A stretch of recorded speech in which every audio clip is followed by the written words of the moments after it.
Alicia, are we ready? You okay if we start? Good morning, everyone. We're going to officially call today's meeting of the K-3 Literacy Ad Hoc Committee to order. And first, we're going to do a roll call. Chairwoman Clark. Here. Diana Burke. Member Burke. Here. Member Canto. Here. Member Castro. Member Cruz. Present. Member Foley. Here. Member Garundo. Here. Member Hamilton. Member Hart. Here. Member McMillie. Present. Member Ortiz. Present. Member Reff. Here. Member Vickman. Here. And Member Wellborn. Present. You have a quorum. Thank you. So, good morning, everyone. We don't have any call to the public, correct? Chairwoman Clark, we do not. Okay. Then item 2 is a presentation, discussion, and possible action on the K-3 Literacy Ad Hoc's findings report on early literacy and move on when reading. Alicia, do you want to kind of give us a general overview of how you want this discussion to Sure. go? So, Chairwoman Clark, members of the committee, all of you have paper copies, and I'm sure some of you have electronic copies from yesterday. What I was planning on doing is literally just going page by page and just having an open discussion. I do have some questions for you, some clarifications, but then I also know that some questions will come up organically as we discuss this report.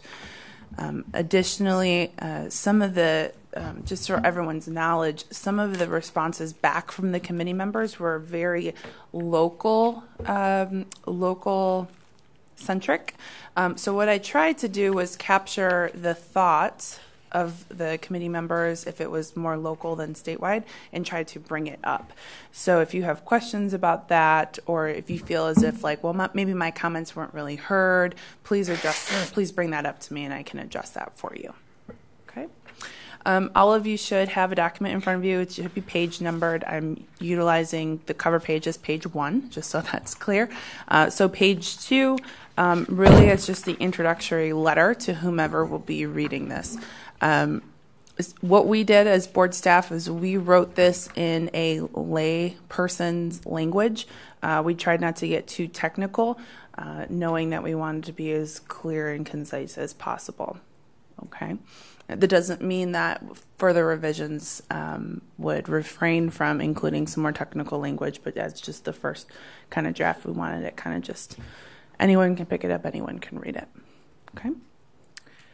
So looking at the first page or the second page, which is the purpose statement, do the committee members have any questions or concerns?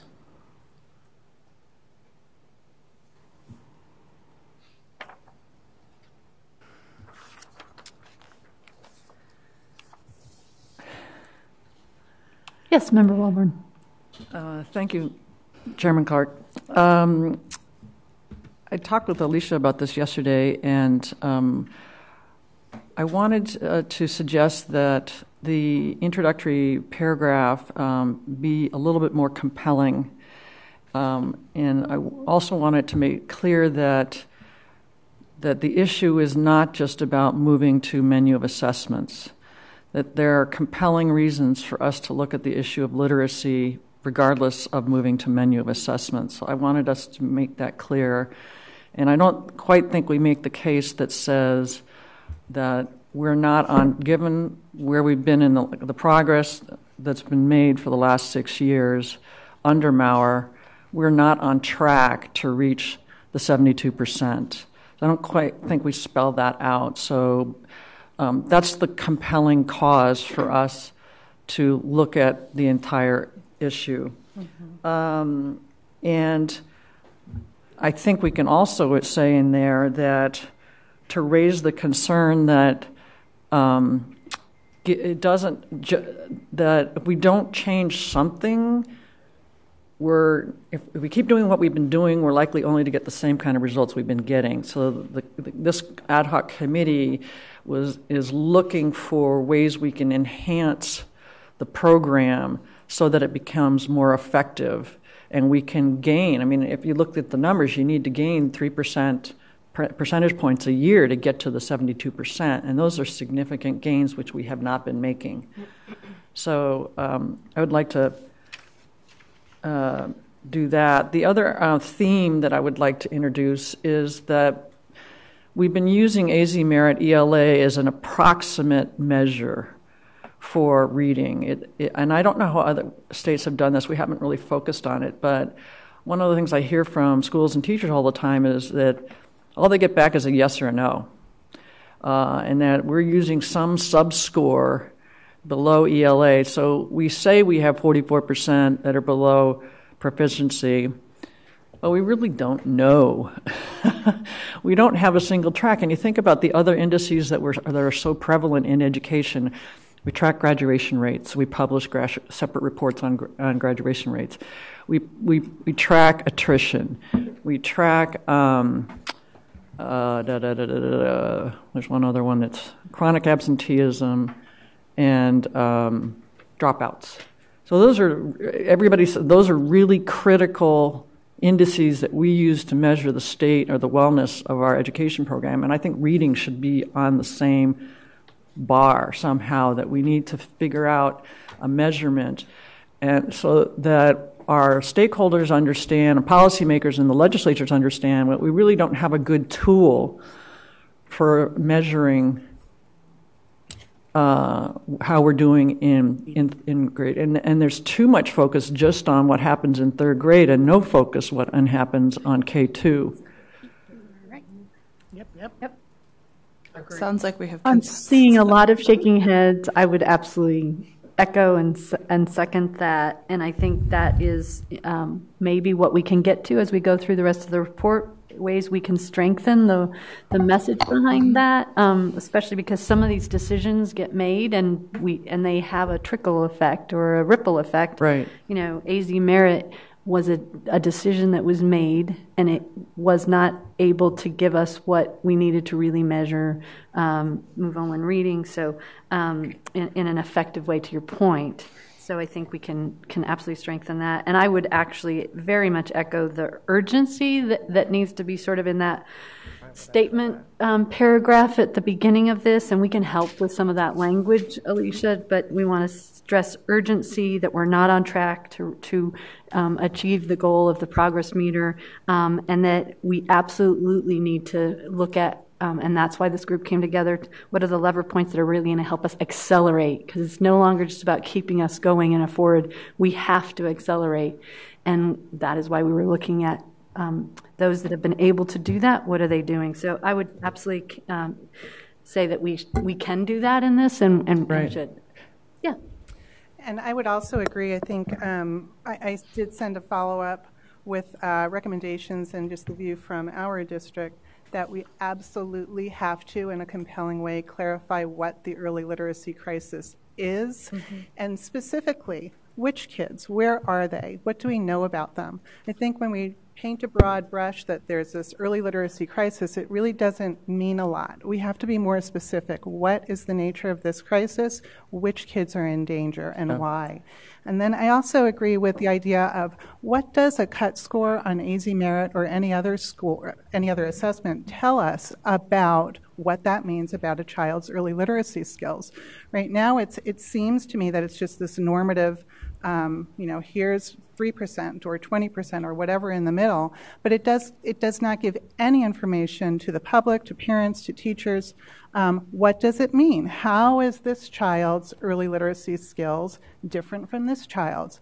And can we know that by AZ Merit score or by any assessment? Or is it in fact a combination of things that are collected within the KDI, for example, where we're looking at a whole child and we're able to talk more expertly about a child and why we're making particular decisions that we're making. And a cut score just doesn't do that. I'd like to add two more ideas to that. One is that we can also position this document around the menu of assessment. The transition to menu of assessment creates a unique opportunity for us to identify the kind of system that is needed for us to really get into the depths of what's happening in early literacy. Point one. Point two is, I noticed throughout the document there's this separation between K2 and third grade. K2 and third grade. And I'm like, no. Yeah, let's call it K3 if that's what we're going to, if that's the window we decide we want to look at. And there are arguments that I think you can make it K8 if you want. But if it's going to be K3, let's figure out what the whole K3 thing is and talk about it in a continuum rather than right now we have K2 and they do this and you have your literacy program and you have your benchmarks and your assessments. Oh, and then in third grade happens, we move over here to this this Aging Merit EL thing, which is not the same program, doesn't deliver the same results, and so it's not a comprehensive system. Erin. Thank you. To build on the point that Member Wellborn was making, I think in terms of themes, this could be positioned in a way that it is talking about how do we support the whole system, right? What is the comprehensive approach to make sure that we're looking at supports, interventions, assessments, that we're trying to be comprehensive with our set of recommendations. So it might be nice if that was pulled out a little bit more to add as a theme in the introduction. That's a great idea. Mm-hmm.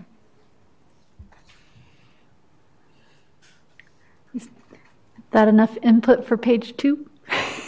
I just that was the first paragraph.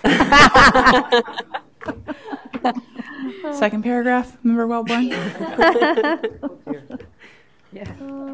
No, and Chairwoman Clark, members of the committee, please, and I appreciate your honesty and your openness. This is very important for me because the more information I have from you, the better I'll be able to update this to reflect what you want. I'll just add 2 things then. One, I echo all of what everyone else has said. I think it would be helpful to maybe include a context on some of the presentations and things that we did get as an ad hoc committee from the states so that we give context for how we chose them and things so that and it's also like we didn't do a 6-month deep dive.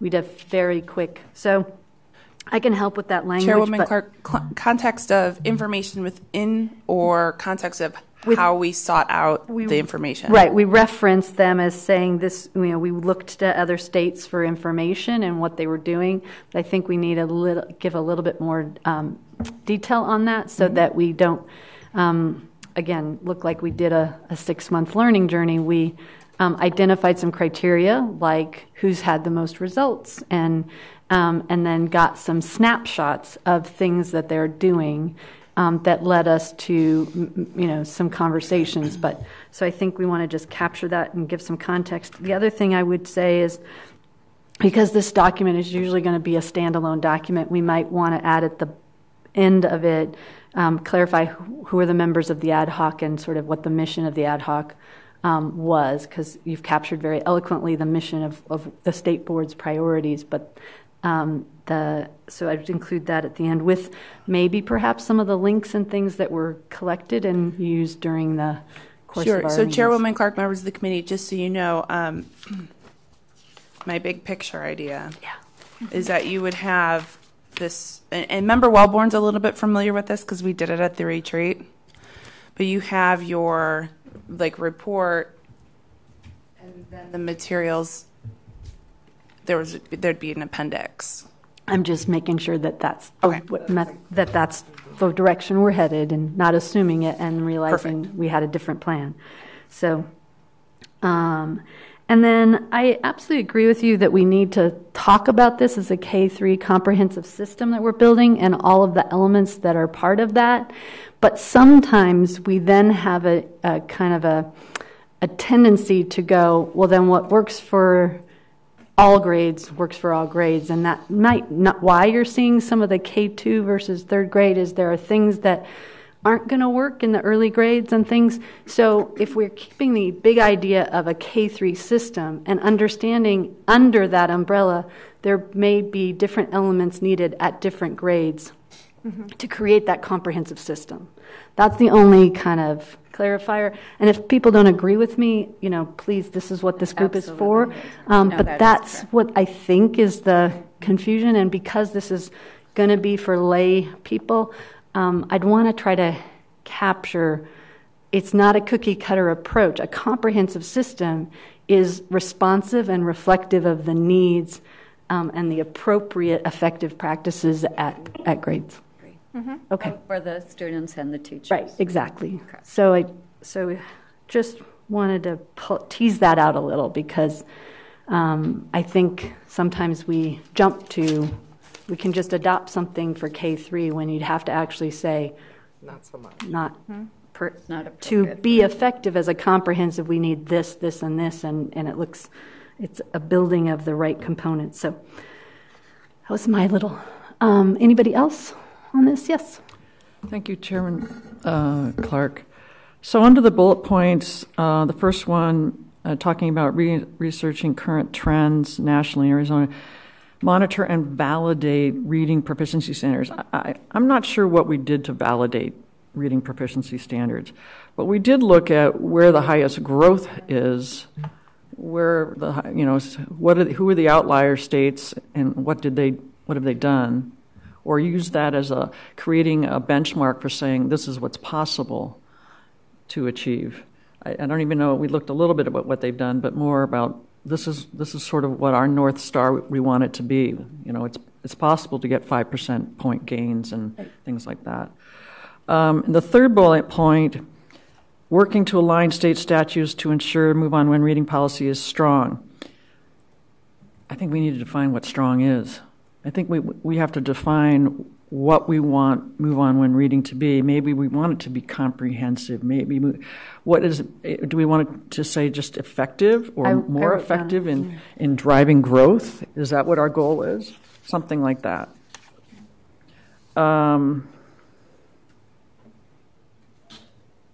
We're also researching what works not just in other states but also in Arizona. Mm-hmm. So to try and create a library of understanding of what has worked, particularly in areas of low proficiency. Mm-hmm. Mm-hmm.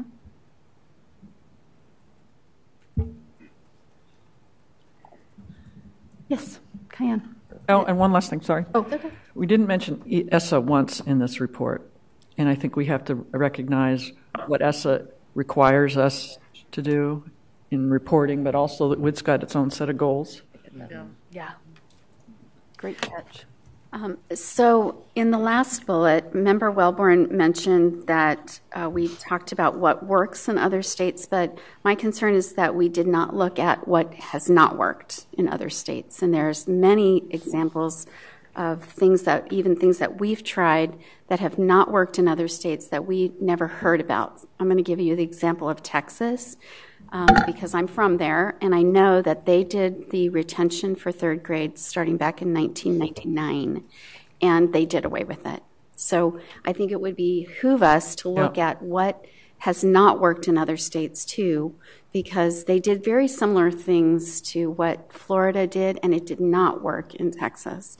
And so I think we need to step back and kind of wrap back around that and see what other states have done that have not been effective. A good suggestion. So, Chairwoman Clark, if I could comment on Member McMillan's comment. If that is a comment that is consistently shared among all of the committee members, and the committee would like to look at things that have not worked in states, then this will not be completed for the board meeting in December, and we will have to change our shift a little bit. So I would maybe have a little discussion on that if possible to see where everyone's at, because I wouldn't want to go to the 29th meeting and then find out we're not submitting anything. We want to study this a little bit more. Can I make a suggestion on that? Because I think it's a valid point, and see if everybody agrees with this thought. Is some of this is these recommendations are not to come up with the answer today, but to say this is a path we need to go down. And I would almost say that we can say in our exploration of what what is working. We always want to learn what's working, and we want to learn what's not working, and that can be ongoing, sort of informing the work of this group as it meets after this report. So it's almost like including a bullet of continue to explore what's working and what isn't working on an ongoing basis and find some mechanism for that, rather than the report has to be done in a month and we don't have time to get it in. So is there if we came up with some language about that this group is recommending that there's some ongoing mechanism for that? Ongoing study. So I would agree with that. I think that's really appropriate because I also feel like I agree with Dr. McMillie, and also in terms of studying what hasn't worked, what's been tried and has not worked, but also in terms of which states were studied. So the kids count data that was provided to us, I believe in the first meeting, I felt was really compelling. But one of the things, and I appreciate the focus on growth, but we did not study states who have consistently performed above the national average and have not relied on test-based retention as part of their policy. So, for example, Colorado, Montana, Massachusetts, Minnesota, New Jersey, Virginia, these are all states who have consistently and long-term scored above the national average in their fourth grade NAEP scores. And I don't think we've seen any information on what it is that they're doing to have that consistency. We did identify some of those states, and we did look a little bit. They didn't get put in some of the presentations, but in some of the materials, like New Jersey, California would be in that, and things. And so by setting some criteria, again, always clarifying continuous improvement, we could set more criteria for what it is we're looking at, so that we don't. You could spend a long time looking at all of these things. But we also want to understand the context and not make a judgment of that didn't work. It may be it didn't work for different reasons than they might have a very similar path as Florida, for example, but they made some different implementation decisions that allowed them not to get where they thought they were going to go. So I think we would just want to give some direction on that. But I think Alicia is always wise to kind of remind us that this report needs to get to a certain place, and we can just craft, maybe if she's comfortable and this group's comfortable, some recommendations of that work's not ever going to be done, and we would just want to say that's a strong recommendation that we have a mechanism. Yeah. Chairwoman Clark, in answer to Ms. Williams' suggestion about bearing in mind the timing of a deadline, we really have two audiences that we're going to be addressing. One is the legislative audience, and it's important to have certain ideas ready for that group. But when we get specific around cut scores, that's already been decided. The whole issue of cut scores and retention is already in law, and it's already been delegated to the State Board of Education to make that decision. So I think that particular piece of it can be continued. We haven't yet really had a knockdown about retention yet, and I think we need a whole session around retention. And does retention mean the cut scores will go up? If we increase the retention rate, we should have a discussion around that. I think that would be very informative to the State Board, because that's the challenge that we're facing is, do we need to raise our cut score? So that conversation and the research and dialogue that needs to happen around that, I think that we could put that on the end of our report is, here's some to-dos that we have, and the State Board can take that information anytime early next year before the spring testing. Mm-hmm. And Chairwoman Clark, Member Wellborn, I think you bring up a great point, where if the committee was to put like your to-dos, right, and it goes to the State Board, then the State Board, who's the policy body, would say, yes, we want you to look at X, Y, and Z. No, we do not want you to look at A, B, and C, because it is the State Board that drives the direction that they want their committees to go in. So thank you for bringing that point up. Any other thoughts on page 2? Are we done with the bullets, and are we moving to the last few paragraphs of that page? Sensing we can turn the page. Okay, turn the page. All right, so for pages, I'm sorry, Chairwoman Clark, members of the committee, for pages 3 through 4, what I was really thinking about this, and we didn't really talk about it in the committees, and thank you for Sean Ross, because I plagiarized his PowerPoint presentation. But we didn't really talk about it here. But I felt as if you were going to somebody and they maybe know a little bit of the move on when reading policy, but not 100% sure, how could we adequately discuss what move on when reading is, but then also discuss early literacy in a way that is clear, concise, and not too much in the weeds. So this is just a beginning. I have multiple other sources that I can pull from to strengthen this summary, to really shape it into early literacy and move on when reading, like the whole spectrum, the whole continuum. But would love your thoughts on just what we have currently in front of us for 3 and 4. Please let me know if you would like additional data or additional information included. If you think there's, I think on page, that's later. I lied, that's on page 5. But if there's some area where you feel as if, I think this would really drive home what we're trying to do, please let me know.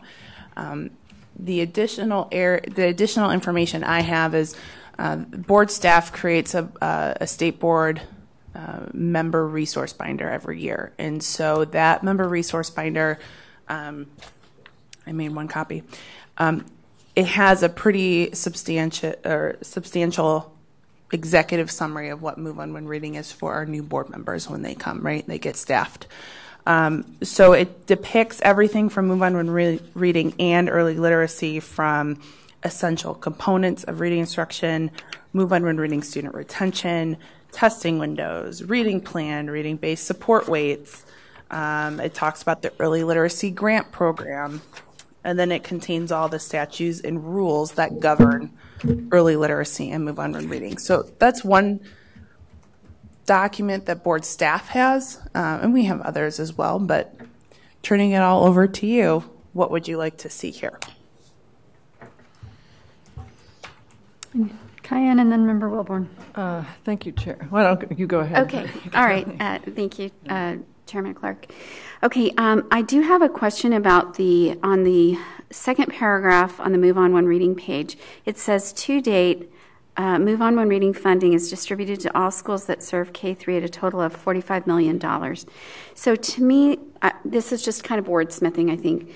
It sounds like to date, since the beginning of the program, they've received $45 million. So I think maybe if we say Move On When Reading funds have been distributed annually or something at about $45 million, I think that would clarify, because as a layperson, if I thought for the last 5 years, you guys have only gotten $45 million, well, that's not very much. But every year, $45 million is a nice sum. Maybe add an annually at the end. Member Wilborn. Thank you, Chairman Clark. So I think this is the section where you just make the case that the current program hasn't delivered the results that we expected. And I would strongly suggest that we put a lot of the detail into the appendix for further detail, so such as your document, maybe the annual report that the department submits every January would be the other report. So a couple highlights of that is, the point is we've spent $250 million, and this is how much the needle has moved. So that case needs to be very clear. The other case needs to be is the limited staffing we have to actually do something with the literacy reports. So what we require all the schools to spend a lot of time documenting and submitting data and their literacy plans. The question is, do we do enough with it? I mean, is this good value-added work? And I would suggest it's not when you only have 1.5 people there. So you need to set up the premise that we're just right now. It's a regulatory requirement. It's not a functioning practice or policy the way it's set up now. And I think we should be specific about what are we able to do or learn from what we require the schools to submit. Is there adequate data to track what's going on? Do we have good information on what's happening in K through 2 to support to show us what happens with K3 reading? Those kinds of elements, because they're going to come back when we come back to our options and solutions later on, but this is the place where to lay the groundwork for that. I'd echo. An early literacy grant needs to be mentioned too as additional funding. Yes. That's not mentioned on this page. It's a good catch. Yes, Audrey. And I would also add, when we're talking about costs, that it would be appropriate to add in the cost of retention at in excess of $9,000 per student who's retained under this policy, because that certainly is our dollars that are spent alongside of the $145 per student and the early literacy grant. Not $9,000. And Chairwoman Clark, Member Ref, where is that number coming from? Like, what would be my reference point for that? I pulled that from the the Auditor General's report on per pupil spending. I believe it was current through last year. I found it easily online, and it's longitudinal, so over maybe 20 years. And for the past, I would say 5 years, it has been reported at over $9,000 per student. So, Member Rep, is that a legislative requirement, or is that just a practice that schools do? Is it required? For retention? Yeah, I mean, is it required by law that kind of funding, or is it just what schools do to invest in retained kids? Well, what I'm saying is that for every student that's retained according to a certain test score, the cost of that retention is an additional year in school at $9,000+ per student. So if we looked at, I don't know, and maybe AD has these numbers, 2,000 students were retained because of this policy, right. That would have cost X number of dollars. If 20% are retained as a potential increase in cut score, right. What is that price tag? I understand as what well? you're saying now. Thanks. It's essentially calculating at an additional year. Sorry, Alicia's talking, but perhaps maybe it would be really more correct to use the ADM amount per student. Mm-hmm. You could certainly reference the Auditor General's report, because I think that's probably an average of funds that all districts have access to, and not all districts have that. So the most correct would be to say that at the very least, it's going to cost you at least one ADM, right? Mm-hmm. And then you could reference the report that says it actually probably costs you way more than that, because you're adding in more resources to intervene with that child along the way. Right. Mm-hmm. I just think, and I know this might not be the time, but it's really important that we understand the fiscal investment, because as we cross other things, I mean, we can't have everything.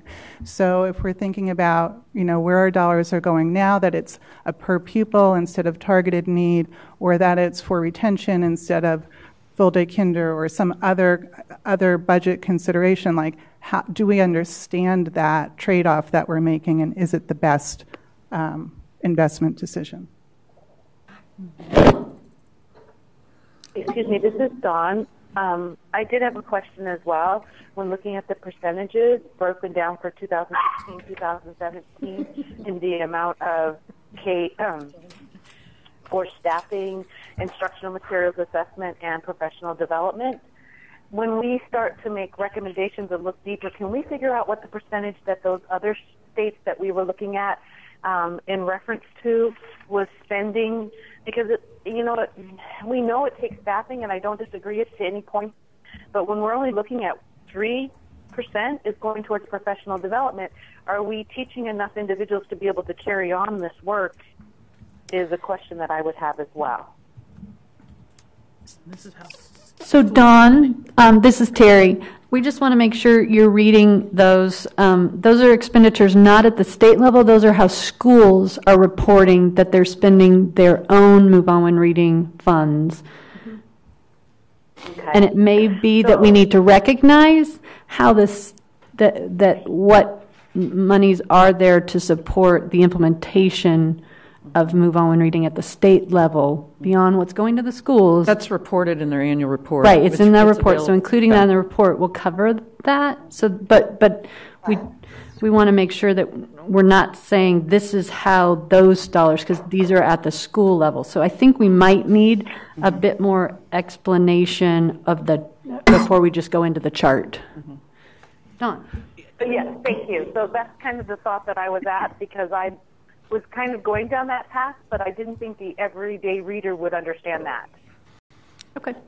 Dr. Foley. And Dawn, this is the other Dawn, following up and also kind of touching base on what Member Ref was saying as well. I think when we take a look at that, one of the things that's interesting with how schools are spending their funding, particularly with this, is that because Arizona doesn't fund a full day of kindergarten, a majority of and again, not all districts are able to do this, but the idea of providing a full day of kindergarten really makes a difference, and how districts are choosing to fund that. And sometimes these funds are utilized to help support that as well. So I think that's one of the reasons too that we see how it breaks down the way it does. But that's an interesting point on this data. So again, just an interesting point that was made on how the schools are using that money. The other thing I think we could piggyback on the urgency on the first page, and just again maybe echo it here on this page. That is why the Move On When Reading legislation was to try to address, and I think I'd love to see us break down a little bit more of the data.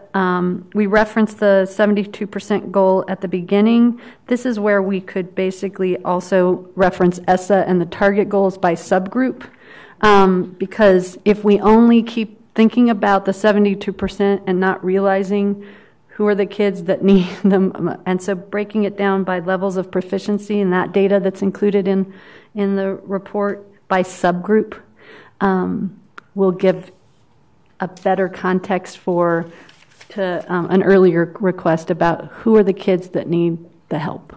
So I wanted to just see if we could add some of that in, and I'm happy to suggest specifically what I mean by that. Another comment. On pages 3 and 4, on pages 4, we sort of talked about summarizing some of the changes that had been made when we previously looked at the legislation.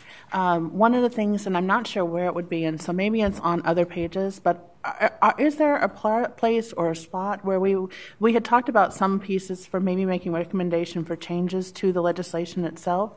Is there a place or a part where we would want to address that or encompass that? You're smiling. If you look on page 7. Okay, is that where you? My question is, should we address literacy plans here? Well, yeah. So the real question is, if you want to start. So I think. Okay, I can hold on to where I was thinking of other ideas. I was The discrete information. right. Okay, good. Because this is the summary part. I can wait till page 7. I can wait to my thought. I'm just not sure where. I was just thinking. So right now we're sort of just setting the intro, the stage, the summary, and then we get in. What it is, what it has been doing, what the current climate is. I'll put my notes to go to page 7. But on page 4, I would like to see, because it really is about the changes that were made, previously, and outlining what those are, and I think it does a nice job of that. But I think in my notes I had included that we want a better understanding of what data we've collected so far as the reflective data from the new literacy plan formats over the last 2 years. What did we learn? What did we not learn from those? To Member Wellborn's point about data we're collecting, and then I think we have to recognize that some of this is that we still don't have a portal system that supports us being able to actually. Extract and then analyze that data. So I know that always becomes the tension between the theory of what we want to know and what we need to learn, and then what the system can do. And maybe we need to recognize that the portal itself, we have to have a portal that can deliver on that.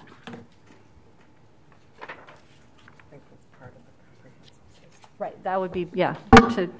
Dr. Cruz just said that's the comprehensive system that we're trying to build. Part of it would be recognizing that maybe the need for, but we also don't have that yet. It's not like we have something that we can just make that happen. So, yes, Chairwoman Clark, I think that's a great idea, and I would encourage us to, as a group, to define what we think about an effective portal system would do for us. They say it's much more, it's beyond compliance, which is how it's being used right now.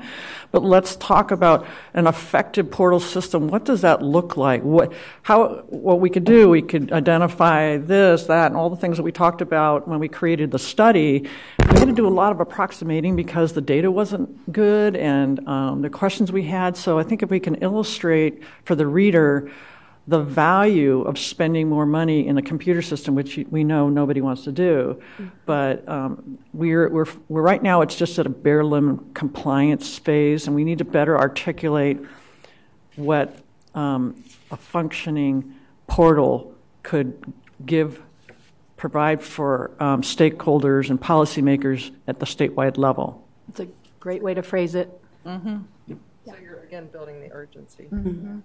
Member Burke. And I just want to second that because I feel that districts' literacy plans are our compliance. It is that K-2 system that we're talking about. And while right now it's just submitting to say you submitted, that is what we're doing to support students. So it includes DIBELS and early literacy screeners. It includes reading interventionists. It includes robust retention policies that already look at K-2 students who are struggling and are possibly retained at those early grades. It's all in there. So if there is a better way to look at what districts are already doing, it's there. Right. So I just second that. I think it would make that work more meaningful. Exactly. Have a user input component to it where that's be a resource to other schools and policymakers at the district level. That'd be an excellent idea. Yeah. And I'll just echo that a lot of times when you look at a system like that, you forget about the backside of that. Yep. We want to be able to get all of that data out of there in an expedient way and in a user-friendly way so that we can then look at the data we're collecting and be able to make decisions about the supports that schools need. Yeah. Especially under menu of assessments. Let's not go there yet. Well, we have to. Any other thoughts? Oh, yes, Member Cantor. It might be interesting just to have, thinking back to last time we met in that Excel and Ed report, to have a summary of what we believe our current state system is. Just like we examined all of the other states, I wish we would include in here for the reader or the audience what our current system is before we would jump into ways to change it. So to capture it. I'm not sure where it would go in there, but I think it's an important point to capture it to, again, provide context of where some of our challenges are. We can put the detail in the appendix. Yeah. Here's all the data points that are required, and then we refer to it under the move on when reading. Elements that exist in Arizona currently. What currently? Because when we examined the other systems and we're kind of jogging our thoughts about what we might want to look for, maybe first we'd reflect back to what do we have in place. Right. So, great point. Chair. Yes. Just one comment I would like to make. I'm not sure if it goes here, but I'm going to just throw it out here. So from someone coming from the SPED world, we have given a pass to those kids who are in special education or EL students. And then my concern is, okay, so they get a pass. So, okay, you don't know how to read, but that's okay. It kind of feels like, yes, they get a pass, but what are we doing to help them? Yeah. And I think it would be powerful for us to think about that, not to, and I don't want to be political, and I'm going to try to frame this in a non-political way, but right now the districts are running very high in SPED numbers, charters much lower, so the districts are carrying the bulk of that weight right now for EL and SPED, and without us saying, here are some extra resources, or here are things you can do to support these children that have not met that cut score, I think we're leaving behind kids and schools. And so I would like us at some point to discuss what can we do to support those kids, because they just shouldn't get a pass. We need to provide something so that they can be successful also in reading. Chair Clark, Member McMillan, if I may, going to challenge. I don't know if it's really a challenge, but it's just a comment I had in my head. So when you look at the exemptions, this is kind of going off what Dr. Foley was saying when you look at the statute, right? So your exemptions are your special education students, your ELL students, any student that can have take a different assessment, bad testing window, whatnot, right? For those of you who work in the field, my question to you is, if you have a student that meets one of those exemptions, do you continue to track, I know track is sometimes a bad word, but do you continue to monitor that student when they're in 4th, 5th, 6th grade? Do they continue to receive interventions, or are your intervention services really focused on those students that are in grades 1 through 3? Where are those interventions focused? What occurs after those exemptions have been met? Because like that special education student is not at grade level. Right. So what continues? Just the special education services within that student's IEP? And there are no additional reading interventions? I would say in many situations, yes. It's just the special ed. Right. And then Member Vickman, I'll let you to address that question. My experience is once they're in the special ed program, usually the special ed teacher continues with that student until they've met all their IEP goals and they test out. They will continue in that special ed program. As far as the EL kids, when they're exempt, they're in their first 2 years, so they're exempt. We keep working with them until they get to where they need to be. We keep testing them. At my school, we keep DIBELS testing all the way through 6th grade. We keep working with the students and getting them where they need to be. So even if they move on to 4th grade, we keep doing that. I can't say for sure that's how it is at every single school in the state, but that's my experience. I think the only caveat to that is if they're not in special education and receiving that funding for the special education teacher, as soon as they hit 4th grade, the Move On and Reading funds are no longer applicable to them. So if they are in general education, they don't have that extra support. So yes, they're continually tracked and we know that they're struggling, but the supports go away. So Chairwoman Clark, going off Member Burke's comment, my next set of questions is, right, because I was an administrator, you have a group of students who partake in your summer school program. You know that they are extremely low, but now they can move to 4th grade. Your resources are now directed to your special education students and your students in grades 1 through 3. What is holding schools? This is adults now. These adults what's holding the adults accountable to ensuring that those students are still receiving some type of support? Or, we can be direct and honest, or are schools saying, well, they're in 4th grade now, I don't really have to.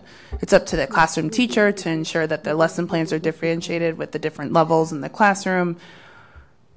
I'm just challenging the status right now. Dr. Member Canto and then Dr. Foley. Probably we don't know because we haven't asked that question across the field, but I would just echo the comments already made by Member Vickman that yes, I know in our district we do the same thing. We don't just stop with assessment at grade 3. We go through our elementary level, which for us is grade 5, and then we continue the interventions just like I would do for K-3. That's what we do for all of our students. So we continue the progress monitoring, the benchmark assessments, the tutoring programs, et cetera. So it isn't something that ends at grade 3 and then, okay, dodge that, we're done. No, we still attend to all students beyond that, and even at middle school, I'm not doing DIBELS, but we still have interventions and things that we're tracking, remediations that are in place, so no. Member Foley. I wanted to echo what this lady say, that right now legislatively there is nothing that requires or mandates. That best practice would say that we would do that systems would do everything they can to support students where they are and get them to where they need to be. That then leaves it on the system to figure out how and where to use those resources to do that. So again, I wouldn't want us to assume that they aren't doing what they should be doing, but it does look different on how they're doing what they need to do and to what extent individuals may or may not get what they need depending upon the resources locally available. So I think that the question then becomes, again, this is there because legislatively there isn't something that said thou shalt, thou must continue monitoring and it must and thou shalt look this way. How that looks and what that looks like is very, very different. So Chair Clark, Dr. Foley, you're getting exactly where I wanted the committee to go. Yes. Mind manipulating all of you.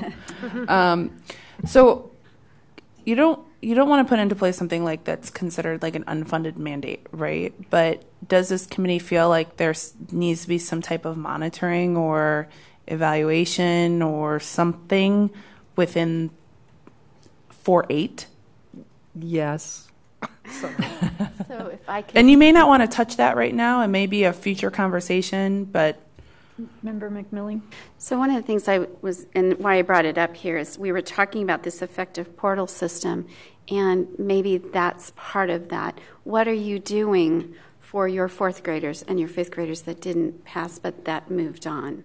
So that districts can, so like it in other districts can go back and say, well, over here they're doing this. And I think that most of us who work in the world of reading know that 3-week summer school session is probably not going to get a kid caught up, just going out on a limb there.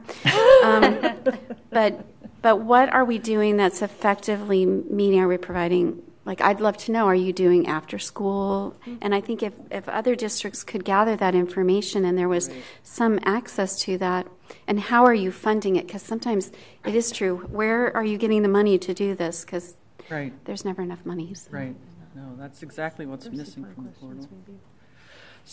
So I would suggest that there's a whole new category that we could put on the to-do list because we can't possibly figure this out in a month or so. But the whole idea of what are we doing to continue to monitor and evaluate those that the system still fails. I mean, so we're never going to get it to. Even if we get to the 72%, there's 28% that are below. And who are they going to be? And what is our system? And do we ever reach a point where everybody, 100% of the kids, are going to get to reading proficiency by 6th grade, 7th grade, 8th grade? So this whole notion of what's the literacy program after 3rd grade for people that may have been, that are promoted, for students that are promoted, but still can't read at grade level. So one of the ideas that was in here is this notion of, we have an IEP for a special ed student. Is there something equivalent to that when it comes to a reading deficiency that continues to stay with this child? I mean, there's a whole world of ideas that we could look at on how to, if you don't make it by 3rd grade, but yet you're promoted because we can't hold back 25% of our students, or whatever the 44%, what can we do? So if we got to reading proficiency by 5th grade, is that the next best thing? And the other thing for me to question, because I'm not an educator, is this whole idea of reading by 3rd grade is a very noble idea, but I doubt it was created with 50% plus Hispanic low-income students in our public school system. I don't know where the studies were done. It makes a lot of sense to me, but it's not our experience at the charter school that I work with. We have kids that are still working on their reading proficiencies well into their 5th and 6th grade levels, and so I think there's a whole body of work to read and learn about what additional things can we do, because we're not going to retain 25% or 30% of our kids. Member Ortiz and then Member Reff. Thank you, Chair Clark and members. I I absolutely agree that there needs to be some sort of system looking at the students that are promoted and are still struggling readers. But I don't want us to forget that we talk about the cliff a lot, but we do that at the risk of not looking at what interventions and appropriate supports are being given earlier on. So I don't want us to get too focused on what we do with those who haven't attained proficiency, but also talk about what we can do to reduce that number moving forward so that we're not just trying to fill a gap that exists because we didn't do enough earlier on in a more appropriate best practice type of way. Great point. Okay. So Member Hart. Okay. Thank you. Thank you, Chair. Just building on this idea, I think it's interesting and helpful if we are tracking and monitoring what's happening for students beyond third grade, but I think doing that without also at the state level providing a system of support, funding, incentives, something to encourage that, it feels incomplete. So I would suggest that we consider some of those things to include as we talk about fourth grade and beyond. Okay, so I think this is really where our work needs to be, is really identifying from day one of kindergarten who is at risk, collecting lots of information. Maybe it's through the KDI. We've got a system that a lot has been invested in to understand development, including early literacy development, because in fact, learning to read, as I'm sure I've said before, we know it really goes across well beyond third grade, and students develop differently. I think, so for example, there is a study that has been done that shows in fourth grade classrooms there's an average range of grade level reading of 11 years. So really from kindergarten to high school. And so teachers have to be able to differentiate, because whether it's because of a cut score, where we set a cut score, or who gets an exemption and who doesn't, we're going to have a range of learners, a range of literacy development in every classroom.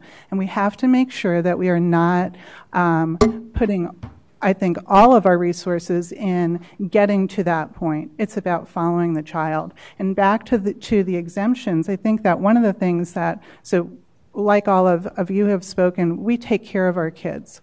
We know who they are. We know their parents. We look at them as whole children, and we take care of our kids.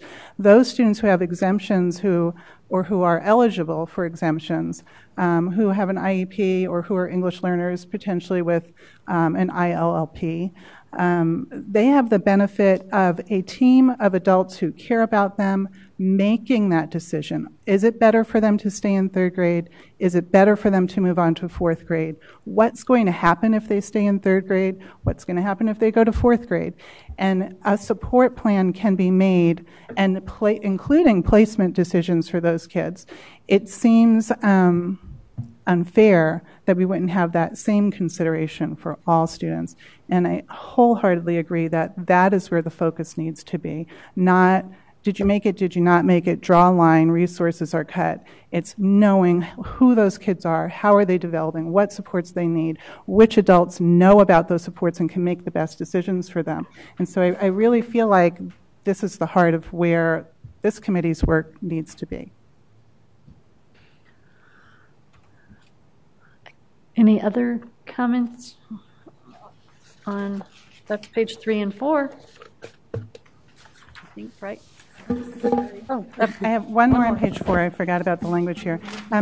My request would be that in the third bullet, it says a second letter provided to parents of students in grades K2 who show struggles in reading. I would suggest that language to be who are not yet meeting grade level benchmarks, grade level reading benchmarks, that provides the current level of reading development instead of addresses the area of struggle.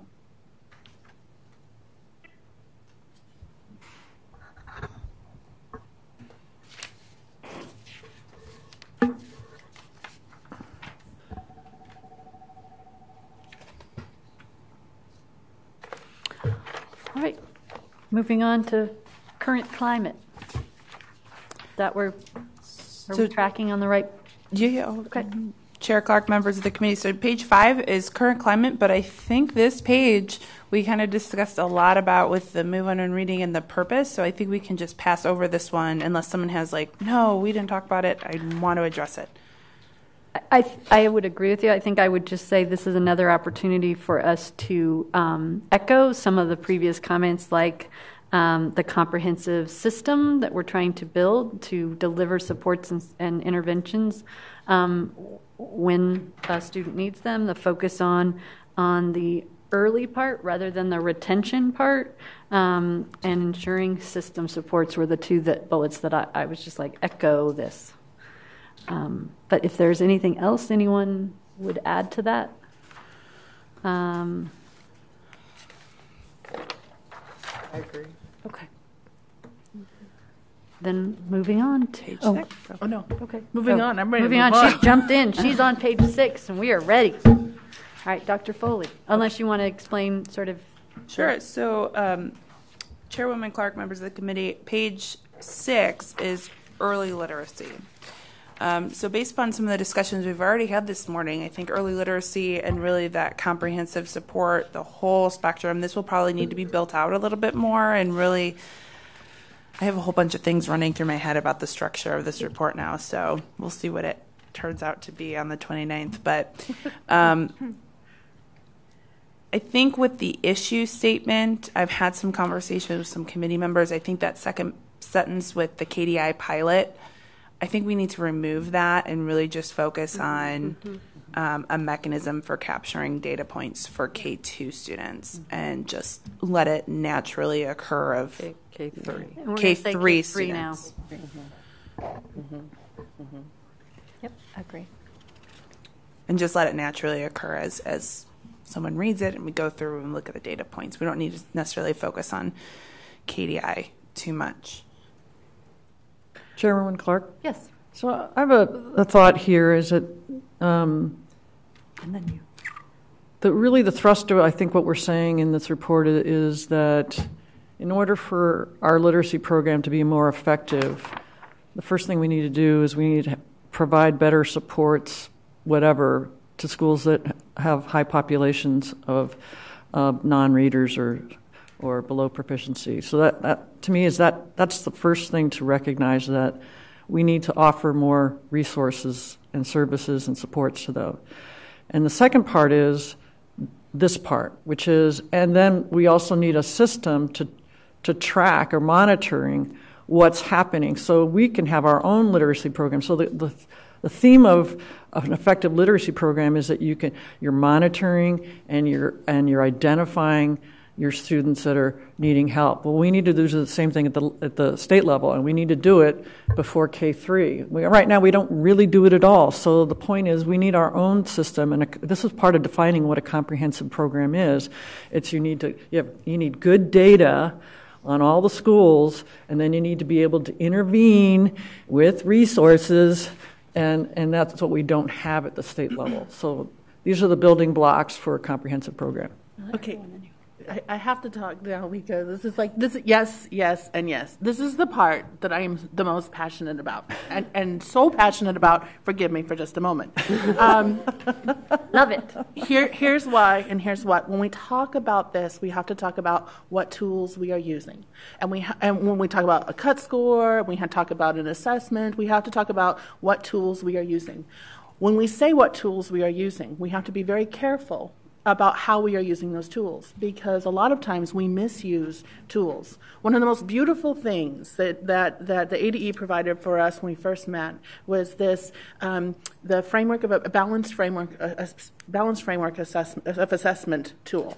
And one of the things, I am so happy that you said, the idea of removing the sentence about the KDI pilot. Not that KDI isn't the most beautiful, amazing, formative assessment system, but summative decisions and summative assumptions should never be made with that tool. It was not intended for that. In fact, I called my good friend Nicole yesterday, who was the most amazing, knowledgeable champion of this, and said, am I wrong? Make sure I'm right. She says, no, it's not benchmark. It's not diagnostic. It's not meant for summative assessment. It's a beautiful beautiful formative assessment system that should be reflective of the student and where they are. And yes, a comprehensive system has that formative piece, but that's not what we should be prescribing, because what districts, what tools they use and why they're using it or how they're using it, that should happen, is something that needs to happen. But more importantly, we need, in this comprehensive, I believe, we need a comprehensive tool that also includes some summative pieces that we use to form instruction, not for punitive purposes, but for instructional purposes. Mm-hmm. So this idea of, do we have our own reading test that assesses what we mean by students are no and able to do in reading? Do we have good benchmarks? Do we have good screeners? Do we have good tools that we can use along the way, K-2, that are developmentally appropriate, that will help inform instruction, that are aligned to that assessment? Before we ever talk about cut scores, we need a really good tool that we use appropriately, that we don't misuse. And I just want us to make sure we capture that beautifully, because I think we are thinking and believing similarly, but we need to be careful because we can assume that tools do what they weren't intended to do, and I wouldn't want us to misrepresent that. So thank you. I'm so passionate about that. Well said, and I would just also say that we need to manage expectation that there is a silver bullet one tool. That in building a comprehensive system, you're going to have components, and they're going to mean different tools at different times. And now Dr. Cruz is going to be equally passionate.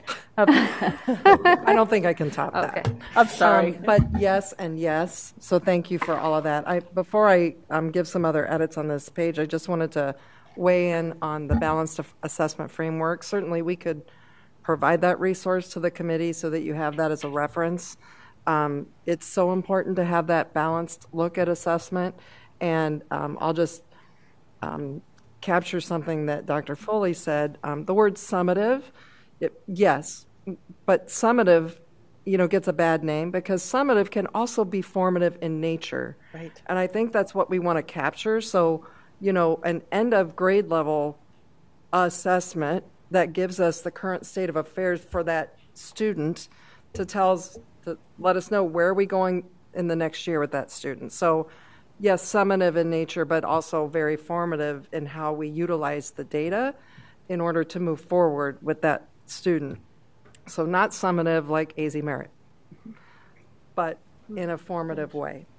So just a couple other edits on here, Alicia, and thank you for capturing some things at the beginning of this page. That was awesome. Instead of proposed solutions and options, I would say we maybe call them out as recommendations. As opposed, and maybe not options, maybe just number them, because I hope it's not an either or. I'm hoping that, we recommend multiple pieces because, this isn't like a menu, like, oh, I'll take one of those and one of those and one of those. I mean, I think we're trying to recommend a comprehensive look and approach to moving this forward and moving this legislation forward to ensure people are set up for success. And if you just kind of do a choice menu, then that's not going to really capture the spirit of, I believe, what we're trying to do. Right, and it's not just an assessment system we're talking about. Right. No, absolutely not.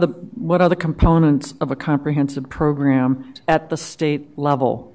So important. The literacy plan sort of defines what we wanted at the school level, but we haven't defined the components for what it is at a state level. We can certainly spell that out, I think, as a committee. You all have voiced numerous pieces and parts of it. But the other piece I was suggesting, because I was listening to this summative, formative thing, I would suggest we have a glossary at the back. And put footnote in the glossary that defines. Chairwoman Clark, Member Wellborn. Sean Ross and I had this conversation yesterday, and he's already provided a glossary, which will be provided in the final report. Yes, and yes.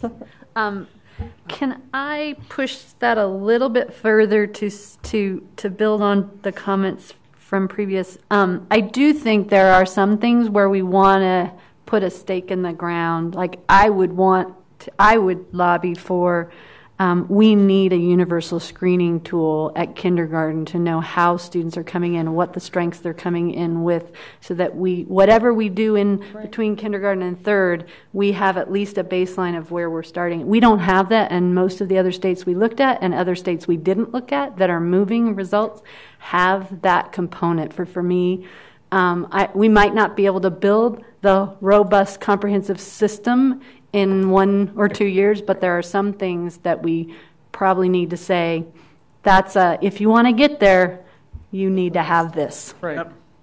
And if you want to get there faster, you need to have this.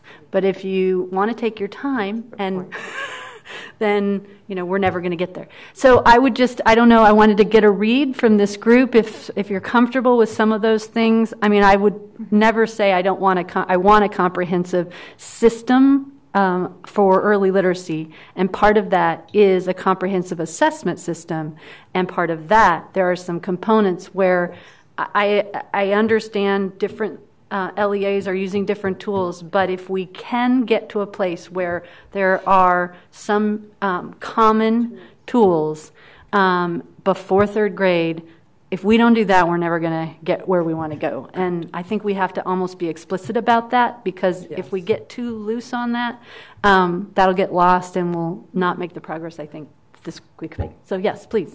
Okay, so we are one of those local control districts for sure, but I think that I do understand the benefit of a universal assessment. We always ask, what is the purpose of the assessment? So for us, a big buy-in would be to connect back to some of the discussions we've had today.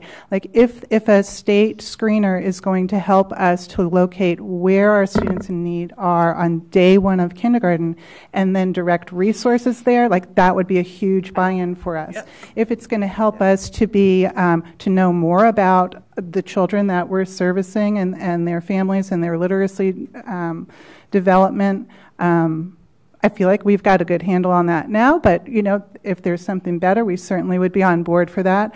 But where we would object to that would be if this moves us further away from decisions about children instead of closer to decisions about children.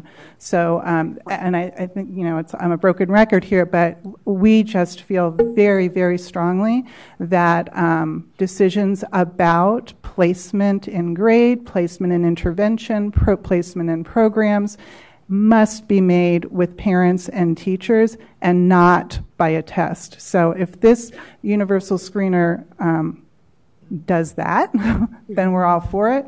If it doesn't do that, then we have very strong objections to it. Thanks. Member Canto.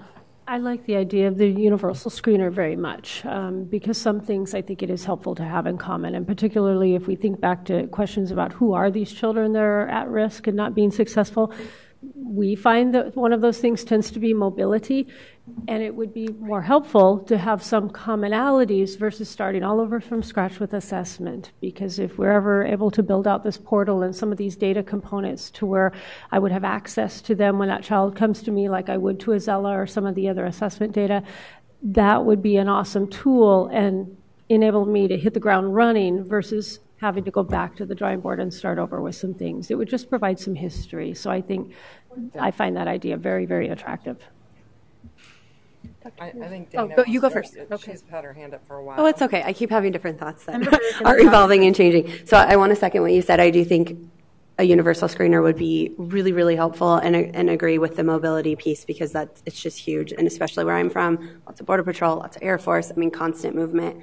I'm looking at the specific options listed on the page, and option 2 when it talks about best practices, and that's already written where we're using intervention programs that are research-based, right? So that could be left up to LEAs to which of these already approved metrics we're using to address those holes that are highlighted by the screener. So I think that that's already in place. And then if we want to further develop what the literacy plans look like and how they're reported, I think all this goes hand in hand.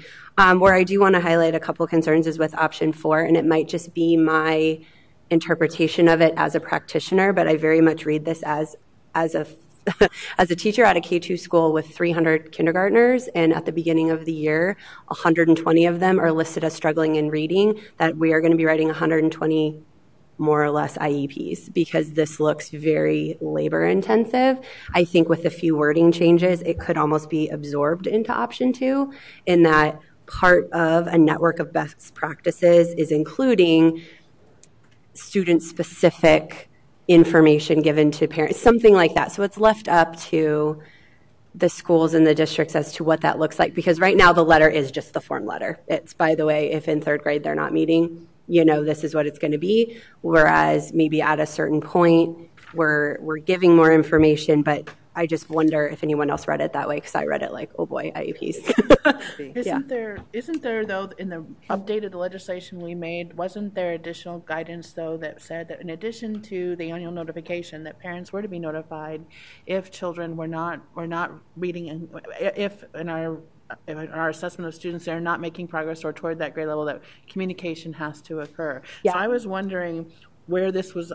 How and what was this different from what we had already added into that legislation when I read this as well? Thank you. Yeah, because so speaking from my district, we send our DIBELS data to every student, regardless of whether or not they're with an explanation of what it means. So it's kind of already in place. I just wouldn't want this to get misinterpreted and have all this work. So, Chairwoman Clark, to Dr. Foley and Member Burke's point, option 4, what's being called as option 4, is actually highlighted in numerous committee members'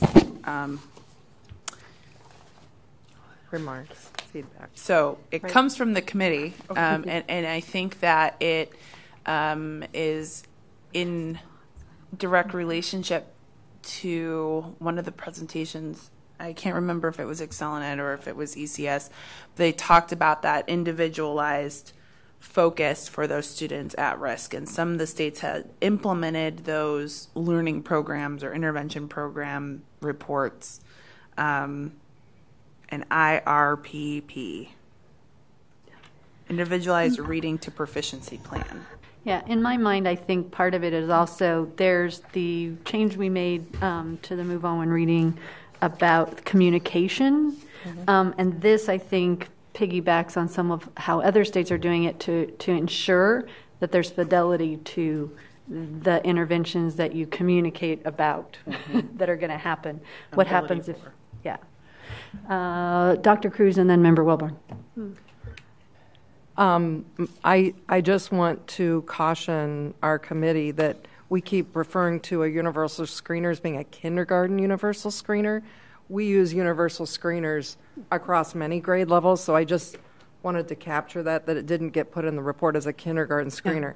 We use screeners across many grade levels, and it's a really important tool, especially when you get a new student in the door. So to have an effective universal screener that is available to teachers, I think would be probably most correct. And then I just wanted to address option 3. It talks about the K-3 funds being placed where, upon the needs of, the distribution being placed where the need is greatest. So while we know that schools who have a large number of students that aren't reading probably need more monies, we also talked about, as a committee, we don't want to remove funds from schools that are already utilizing those funds in a robust way. So that base level funding of the $45 million, I would advocate to leave alone, but there could be some movement with regards to, like, for instance, our early literacy grant expires at the end of this year. I believe that's, correct me if I'm wrong, Sean, $12 million for this year. It was $20 million in totality. So there could be a way to maybe go back and say, let's reallocate those, which is exactly what it's doing right now. It's going to schools that are with 90% free and reduced lunch or more. Maybe we realign that criteria and say, can we, give that as kind of a, we call it double dosing when kids need extra help, right? Yeah. So maybe we double dose those schools that have that high level, utilizing those funds. I'm not sure it's allocated in this next budget cycle, but we certainly could advocate for that. And I think we should be strong about that we don't take monies away from schools because they need it. Member Wellborn, Then Member Canto, then Member Chairwoman Vickman. Clark, thank you. I thank you, Dr. Cruz, for that comment. And I just wanted to add on that maybe the language should be more around find opportunities to provide more funds targeted towards the needs. And we have to decide what the need is, meaning it's those kids that are minimally proficient.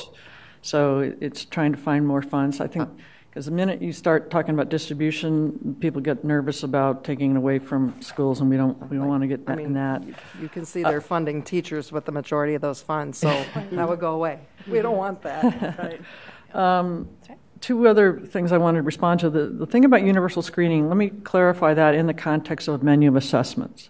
So, no. Well, I know it's not, we have to be real. Menu of assessments is not going away. It's in law. We have to accommodate it. We can't just accommodate it. That doesn't mean we still don't say what we want to say is best practice in terms of a comprehensive program, but we have to think about what's going to happen. And so if you're telling me universal screening, that says to me that's sort of like we had with AZ Merit, right? We had one statewide test. Is that what we're talking about? Or are we talking about some assessment tool that district-wide everybody uses the same? Can we clarify what you were meaning by that? Not a summative. No. So universal screener is not by any means a summative. It's more of a kind of current state of affairs with regards to that student and with regards to whatever you're screening for. Okay. So we're screening for literacy. It's an initial it talks about the assessment 5 pillars of literacy. Okay. Gives you kind of a lip. Way. All right. So who did I miss? So I still You're want to gonna finish off with that. So in line with menu of assessments, right now the law requires that we move into a system where each district and charter can select their own assessment tool for grades 3 through 12.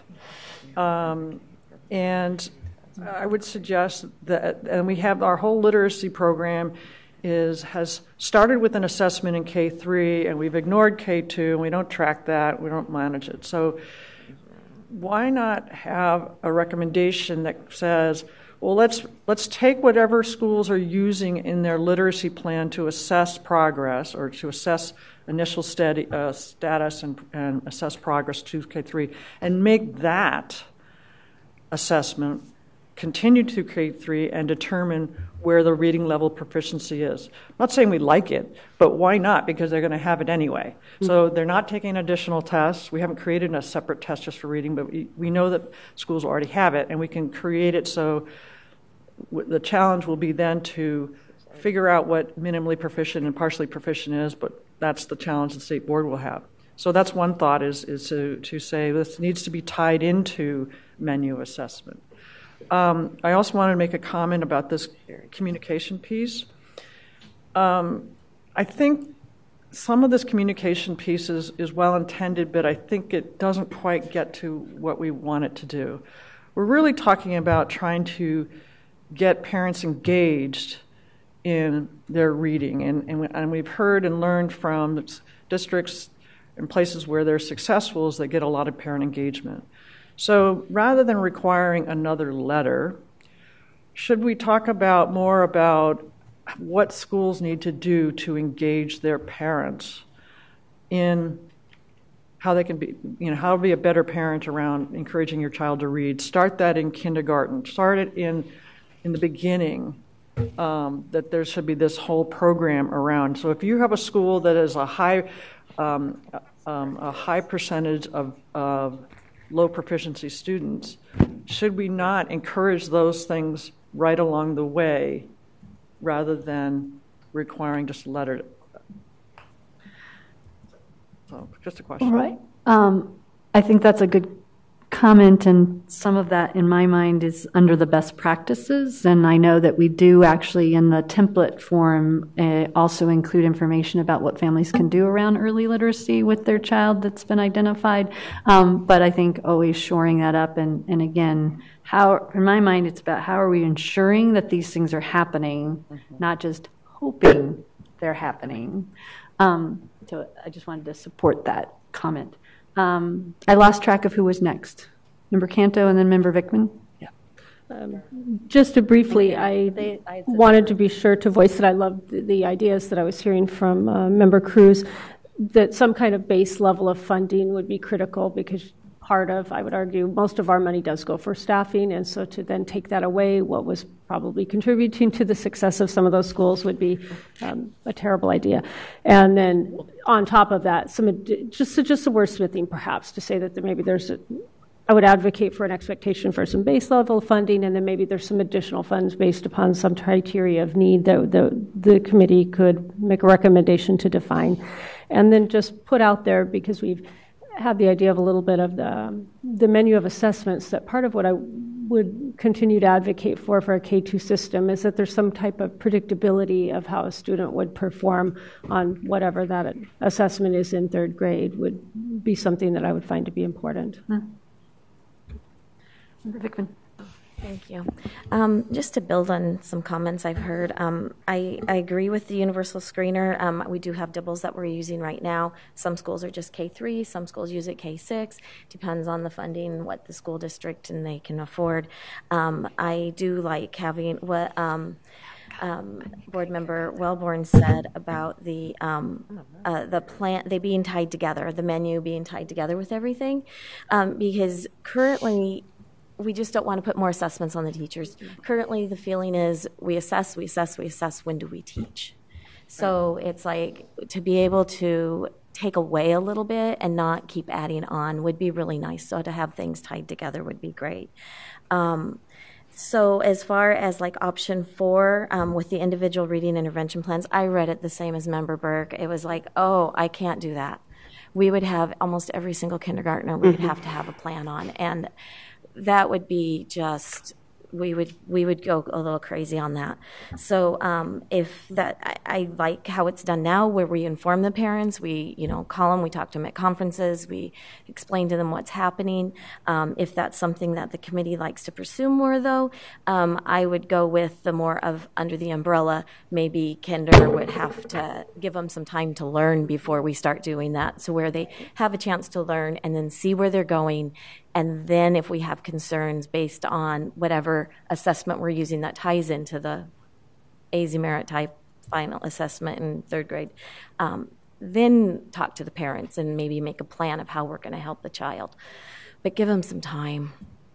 The other thing, option 3, when I was looking at that, with the funding, I know we don't want to definitely we don't want to remove what people are using, because that's probably how they're paying for their full day kindergarten and things. But maybe in districts that have schools that this school doesn't need it because they just don't have any kids that are struggling, because maybe they're a self-select school in that district. So they've got all the top schools, they've got the kids that are at the testing super high in all their tests. So they don't really need it, even though they have K-3, because those kids are self-select and they're working at a high level already. So maybe allowing districts to take their funding that they receive for their K-3 kids and put it in the schools that they do need the funding for. Some districts that will just need this school over here has a ton of kids that need it, but this school doesn't, but yet they're having to send all this money to this school that doesn't need it as much. So maybe having a little bit more leeway within the district itself and how they disperse it amongst their individual schools. Dr. Ortiz. Yes, thank you, Chair Clark. The conversations that we're having around the menu of assessments is very important, and I understand that no one really wants to come out and say, based on local control, that we wanted to use specific assessments. But we need data. We need data that rolls up into something to inform better instruction and to inform school districts, teachers, et cetera, as well as parents, as to the actual foundational skill level of their children and their students. So we have been in this position for a number of years, that we use multiple assessments that are like apples and kumquats, and we can't go ahead and collect the data in a meaningful way in order to identify what works and what doesn't work. So as we're talking about this menu of assessments and we're looking at other models and other programs in other states, there's usually one specific assessment that identifies a proficiency rate of the student that is agreed upon so that the data collected is useful, meaningful, and the portals we're creating actually inform the districts about what is working and what is not. So all cheers for menu of assessments, but we need to be recognized that we've been in this position for a number of years, and until we recognize and identify what would work in a best practice benchmarked way, we are going to continue to be sitting here having these conversations. Member Ruff and then Member Wilborn. So I have three things. I don't know what order to put them in, but I do think we need to be able to communicate out foundational skill levels, and we need to know what that means. More than a cut score. We need to know what is the criteria, why does it matter, what does it mean if you're there or not there. And I just really think it's important for us when we're communicating, whether it's in a document to the state board or to parents or to districts, that we really track our language. And so again, if we're going to have something like what is currently option 4, my suggestion would be to strike deficiency and use the language of what is their current foundational skill level or early literacy skill level against the benchmark. So it means something. It's not your deficit, you're struggling. Here are how many letters you should be able to identify. Here is how many letters you're currently identifying. So that's just a pet peeve of mine that we talk about our children carefully. And then two other things. One is that so funding and this idea that Member Vickman and Member Wellborn and many of us are talking about in terms of getting the dollars where they need to be. You know, our district really thinks about it in terms of backpack funding, which is something that we heard at the federal level a while ago and it didn't really go anywhere. But I feel like, again, policy needs to direct resources to its goal. And so we need to know who's struggling, who comes on day one of kindergarten, so that there's none of this, and, you know, I'm just going to call it what it is, but none of this pointing the finger and blaming on those kids, those teachers, those schools, those parents. You know, how are children arriving to schools? Let's use this screener to identify them, identify where their strengths are, where their needs are, and provide resources. And maybe that looks like backpack funding. That looks like these children, because you mentioned mobility, we do have children who move around from school to school. So that we're able to develop a plan, follow that child, make sure that that child is successful as they develop their literacy. And then the third thing is more of a question. I guess I'm still a little bit fuzzy on KDI because we are not one of the districts that piloted it. KDI in relationship, what is the connection to what we're talking about now in terms of the universal screener? Dr. Foley, you talked about talking with Nicole and that this was not intended to give that kind of information. But then what needs to make sense to us in schools is why am I doing one versus the other, or is this new thing that we're talking about going to be put into KDI and that's going to be a super system, or because it does come down to something that I heard from other members this morning is it's a lot of assessing. And so we absolutely need assessment. There's important reasons to have assessments, but how does it all work together so that we're not just creating gigantic assessment systems that aren't really, that are more than what we need? Thank you. Okay.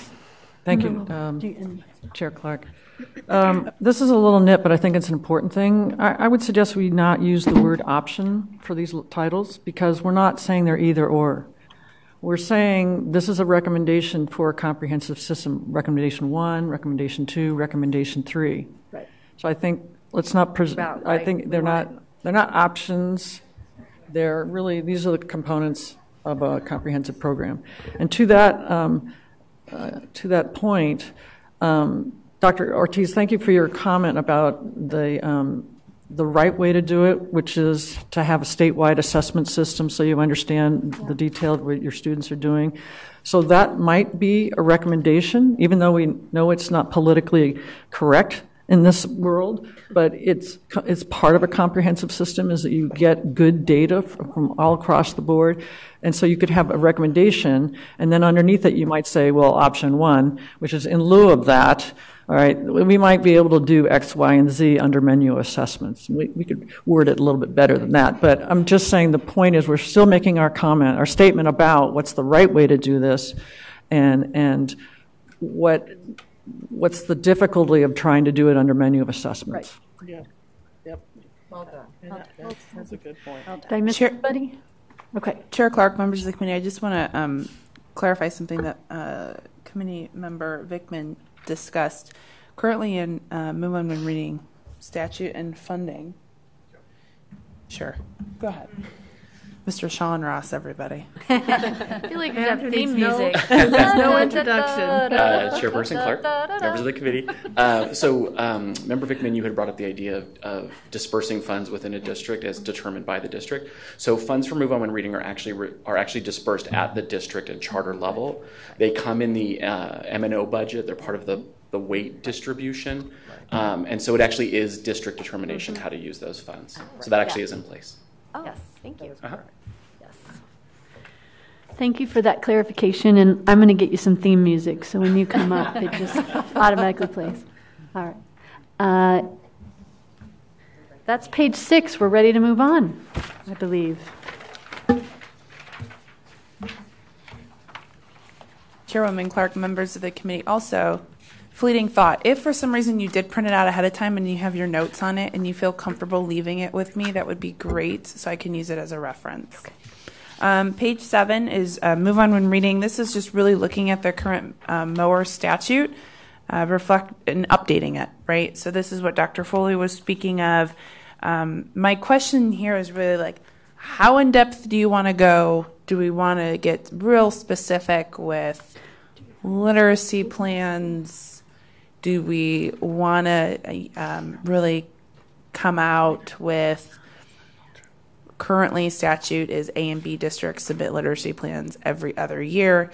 Do you really want to come out strongly and say, no, they should submit every year, every school, every year? Yes. What do you want? How specific do you want to get with this? And if you need time to think about it, that's fine. You can just email me.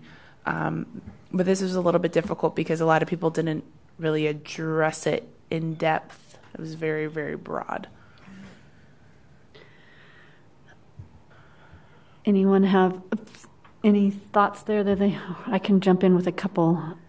One is on recommendation 1 that I think we want to just clarify the language. I don't know if we can say that summer school is only provided to those third grade students who are in danger of being retained. So I think that's too broad. So we can give you some language that would better capture that. I will say that if we're truly in the spirit, and now what I'm hearing today and this document needs to be moved towards is we're trying to build a comprehensive early literacy system that has many parts, some of them assessment, some of them intervention, some of them the teaching and folks in the field doing the work. So in my mind, why are we shooting ourselves in the foot and collecting data every other year on a partial basis? So for me, I'd like to go out strong that we be consistent. If it's not well received, or if folks, I'd love to understand the real reason why that would be a barrier, because I even see that the A and B schools that don't need to are doing the work. Well, they're also part of the body of work of best practices that we're going to use as a library to inform. And we're missing out on what's going well. Right. So how can we possibly build on that comprehensive system if we're only getting part of the information and we're missing a crucial part of the information half of the time? So I that was me, but Chairwoman Clark, members of the committee, I think it goes off of a little bit what Member Burke was saying about the time and the commitment of completing the literacy plans. And so I was not around when this went into statute, and I'm not really sure the intent of this in statute. I can assume that the intent was if you're an A and B district, this takes a lot of time. You're obviously doing something well, so you don't need to report it. So it kind of goes hand in hand of, maybe I'm completely wrong with that assumption. But it goes hand in hand with Maybe if it was a little bit easier but collected a little bit better of data in the portal, then everyone would feel more comfortable. Because at this point, the school creates their own literacy plan. That is sent to the district. The district compiles all of their schools and submits it to. So it's very aggregated. Yep. Right. All right, Member Burke, then Dr. Cruz, and then Dr. Foley. I don't think any district, even AB schools, would have any trouble with wanting to share what they're doing great for the benefit of other schools that might want to learn from them.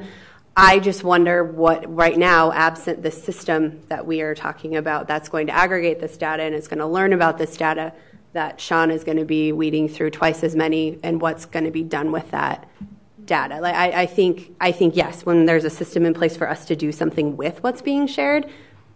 And so, yeah, maybe it's a recommendation in light of our other recommendation, but until that's in place, it's additional work on a district that is already proving that they're doing well because of their A and B and whatnot status. I'll just push back a little on that in that it gets us out of the compliance mind frame. Agreed. And yes. two, what are the effective practices and how do we, know and learn from those schools if they aren't sharing that in a system that's created to receive it every other year. And so sometimes I think even the act of having to write it down requires districts to focus on what they're doing well. So I'm not opposed to the process. I just want to make sure that we're not compiling all these reports and don't know exactly what we're doing with them yet. Dr. Cruz. I would advocate that all schools submit every year, and here's why. Because when you look at your school labels, it doesn't dig down to look at what kids are not reading. And this is all about what kids are not reading. And in A and B districts, in an A school, you still have several kids that are not reading. Yeah. And they're not reading at proficiency. So, again, our charge, I think, is to recommend,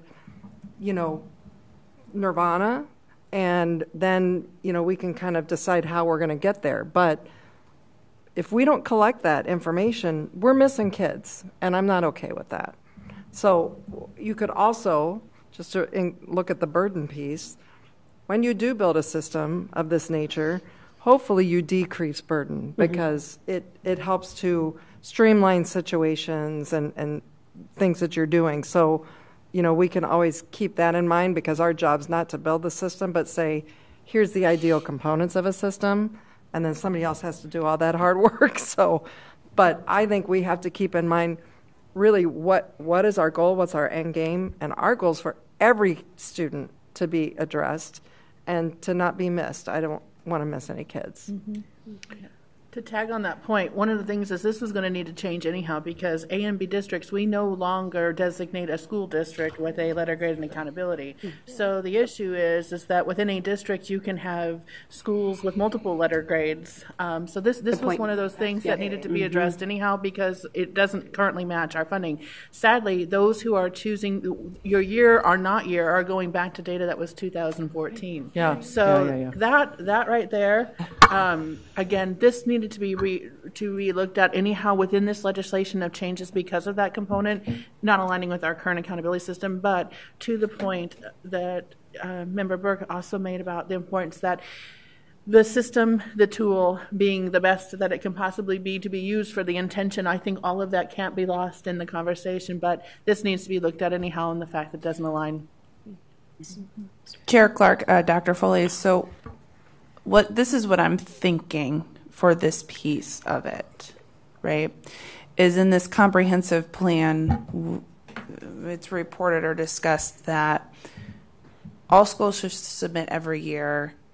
We want a really awesome portal, and we would need funding for this portal, and but we'll figure out what we want in the portal like at a later time, right? Is that fair to say that this committee would figure out, right? Because you would need funding to do the portal, right, at the department, at which point, okay, now we have the funding, now we create the portal, now this committee says, okay, this is what we want in the portal. Right. Well, I think we need to define what the goals are of remodeling the portal.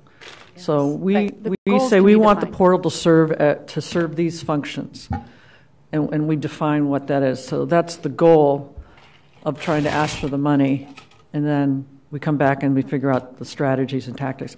The other thing I would say about the burden that this puts on schools is, again, I'm not an educator. I've never completed one of those literacy plans, but it would seem to me that most schools have the same literacy plan every year, but just the data changes. So is there a refresh button that allows you to populate the thing with last year's literacy plan, and you edit any changes and just put in new data? That's just that would maybe have the work. Am I guessing? Not currently, but that would be a nice feature people would like.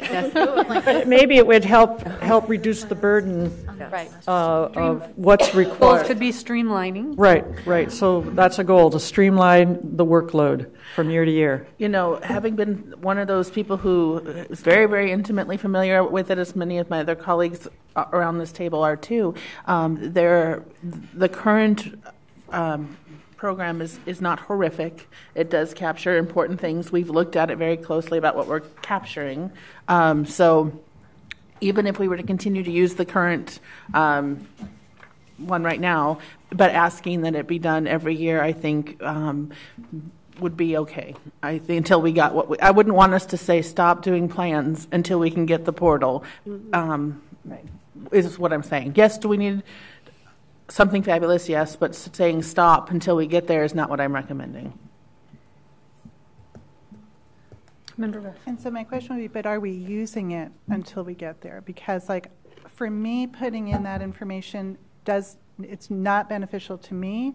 And if it's so much information that we're not using it, that Sean and whoever else is not using it, then we're just going through the motions between now and then. And so Are you able to go through all of it? Are you using it, or? Chairperson Clark, Member Ruff. So just to kind of give you guys a peek behind the curtain, so we do collect literacy plans every other year from every LEA, alternate years from LEAs with letter grades of C, D, and F. Member Foley was correct. Currently this year we had to use data from 2014. However, many A and B LEAs still choose to send their plans in. It's actually quite nice. So I think we had total probably about 200 this year. We'd have like 550 in a year where everyone submits. So we do collect the plans. We review the plans. Sarah Bondi, our K-3 early literacy specialist, and I are the two that review every plan in the state. During this alternate year, we make a really big commitment to provide as much technical assistance as possible. So very rarely were LEAs submitting this year and then just kind of getting through quickly. Almost every LEA that submitted this year has received a plethora of detailed emails and phone calls with suggestions, things that they could improve, things that they may need to change in the plan in order to meet legislative requirements. But also, so as a very concrete example, we'll receive a number of plans where they indicate that they're progress monitoring all students once per quarter. So we will immediately email that LEA and say, well, actually, research indicates that you should be progress monitoring at-risk students every 2 to 4 weeks. And, is that something you're doing? And can we support that? And we engage in a dialogue with those LEAs about some practices that can be improved. There is very much a reality that we are 1.5 people reviewing very detailed plans, providing very detailed technical assistance, and actually under a very strict timeline, because the governor's report that Member Wellborn referred to is due December 15th. So we have a very limited window. The plans are due October 1st. Reports due December 15th. So there's a small window to do all of that review, all of that technical assistance. But it is something we commit to. It is absolutely something that could be expanded upon and augmented with more staff and funding. But it is, that is the process that we currently use. Thank you. Well, I appreciate the integrity you have in trying to do a monumental task with so little time. But I do think, in spite of your optimism and your loyalty to the program, we need to make the case of how little we're able to do with the existing staff and what more you could do. So if you can help us articulate what more could be done that would be valuable and effective at the state level, I think that would be really, because right now it sounds like, well, you're trying as much as you can, but you don't have you're just emailing. I mean, you don't have that much follow through on it. If you really could say, well, this school has chronically had an issue, I want to send out a coach, and I want to make sure that they're accountable to improvements every year. Let's make that laundry list of what you would do that would really drive improvement, and because you've been there long enough to see, year after year after year, the same schools have the same issues, or I'm not sure, I'm making this up, but I'm just saying we're not able to do much with what data we do have. Member Wellborn, I very much appreciate that comment. My optimism really comes from, to be honest with you, I've been in charge of this program for about 3.5 years, and I was sort of town crier the first couple of years. I was like, sometimes it's only just been me, so it's like it's one of us, it's 1.5 of us, it's a $45 million program. You're going to, we're doing our best, but this is sort of what we can do. I made a change about a year ago, and I said, well, I'm going to stop being town crier. I'm just going to talk about what we're doing well, and let's hope some funding comes our way. But we have actually built all of these out. We have built out a model for taking Move On When Reading to scale. We have models for the PD we offer, attaching a coaching component to it. We have models for having regional Move On When Reading specialists. We have models for building more capacity around the state. I mean, we have actually very thoughtfully built out every single thing that you're talking about. We don't have money or people. I mean, it really comes down to that, but we do have a plan. We actually have several plans in place, sort of waiting on the day. And so actually I'm really thrilled with what you're discussing because it feels like that day's getting closer. But it is something we've thought about really thoughtfully, and it is something that we've planned for pretty methodically. We just right now can't implement. Thank you, Sean. Thanks. Member Can I just add one more thing on this? On this page, Ms. Williams. We're getting some clarity. Ms. Williams. On this page 7, I'm not really clear on what we're trying to accomplish with this page.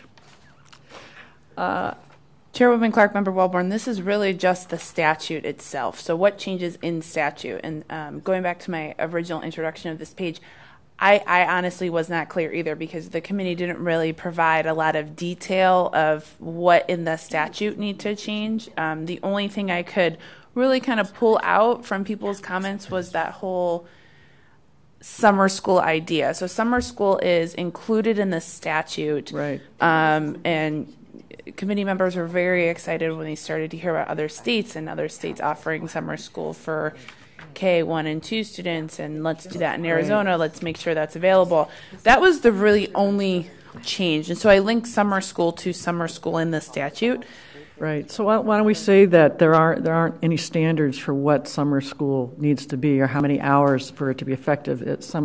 One person recommended that 3 weeks is not enough to do anything. So perhaps we can be more specific on establishing standards for what's there. And maybe that's not legislative change. Maybe that's just rulemaking from the state board.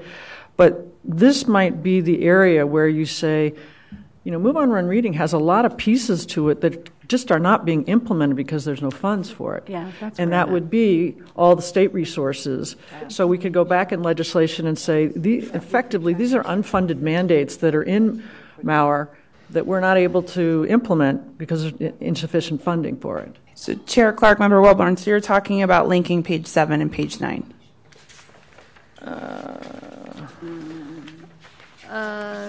Yes. Yeah.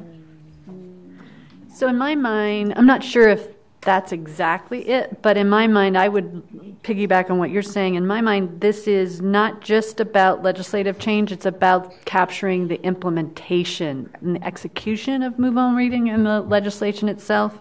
And I think we can help you with some language to differentiate, because I absolutely agree with you. Like, some of that is just, clarity around best practice around summer school and things like that. But in my mind, I'm hearing that all of these issues kind of fall under, there's the statute and the theory of it, and then there's what we are doing currently in implementation and what we know is best practice around implementation that we might need to consider as recommendations. And maybe if we help flesh that out, anyone else agree or thinks differently about it?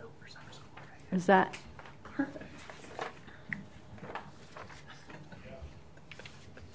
I really like it. I'm learning so much. I'm not seeing shaking heads and yes or no. I go with the body language, and I wasn't seeing, everyone froze. So if we could try to help flesh that out so it's a little bit more clear and coordinated, if that would be helpful. So I think based on the discussion, I now sort of see how that could be articulated. Mm-hmm. I think, Member Foley, you had something you wanted to add? There was one that I wanted to add when we looked at the exemptions. That we have our exemptions, and one of those is the ELL one, and it has, if they've had 2 or fewer years, they are exempt. One of the things that I was wondering if we could take a look at is the idea of increasing that number to 3 years, because here's why.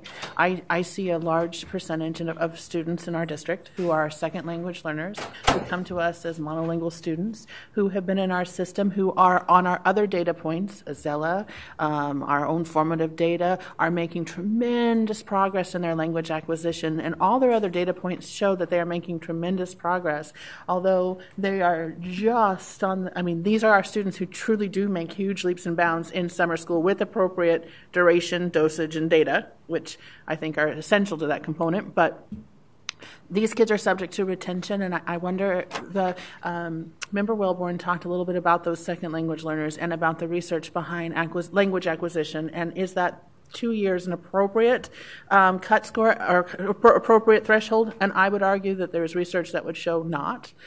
So I would propose that we suggest changing that exemption to 3 years, because I think we are punishing students who are making tremendous progress, appropriate language acquisition, with the way that unintended consequences for appropriate progress for these children because of the way the legislation is written. I would wholeheartedly agree with that, and I think that we do need to turn to the research to get some information on that practice. But if we're also talking about that exemption piece as well, and if we're considering increasing a cut score, I feel strongly that we should revisit the idea of an exemption based on parent and teacher input. So I'm looking at this document that was provided, I believe, at the last meeting, and just noting how many states have parent appeal, superintendent decision, parent-teacher decision, school and parent decision. I believe that is going to be a critical piece that will be important for our students in making decisions who is best served by staying behind an extra year, and whether it's kindergarten first, second, third, who is best served by moving ahead, whether it's because of language acquisition, whether it's because of a certain disability, or any other factor that impacts early literacy development.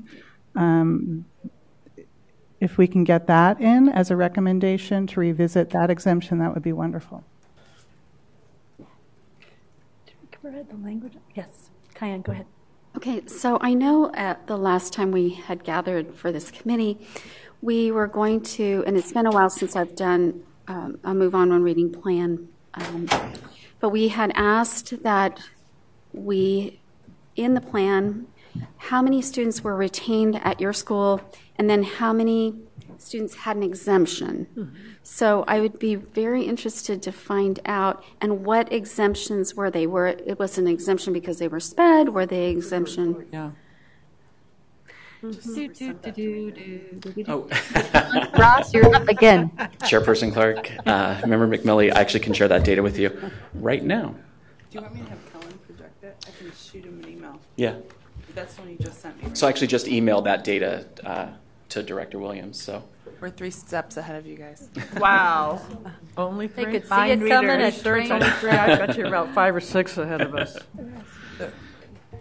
Now, one thing to keep in mind is that the data we are collecting on specific numbers of students who are promoted due to exemptions is actually only 2 years old at this point. It was one of the changes recommended by the subcommittee in their first incarnation. So we only have data from last school year, and then upon completion of this year's literacy plans, we'll have data for LEAs with C, D, and F letter grades. First year, yep. So I'll walk you through in just a sec.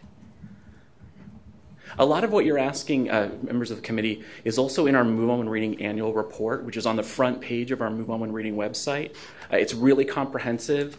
I wasn't given any guidelines on how to write it, so I wrote it the way I wanted, and it's 26 pages, and it's really helpful. And there's a lot of great data in there. I'll let you in on a secret. I formatted my tables in that report very simply so that they could be easily stolen by the press, because I felt like if they were going to report on Move On When Reading, I wanted them to report accurately. So I it made my tables really easy to lift. And so you're going to see one of those in just a moment here. What, is it not working?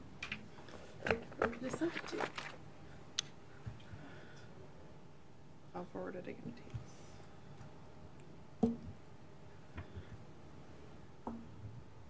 you. One more thing to keep in mind, members of the committee. So the 3 good cause exemptions that have existed since the very beginning are the ones related to students on an IEP, students who are identified as English language learners with less than 2 years of instruction, and then students with an identified reading disability, including dyslexia. The one bad day exemption, as we call it, was added last year. You know what? I have it on a 4 exemptions. Right.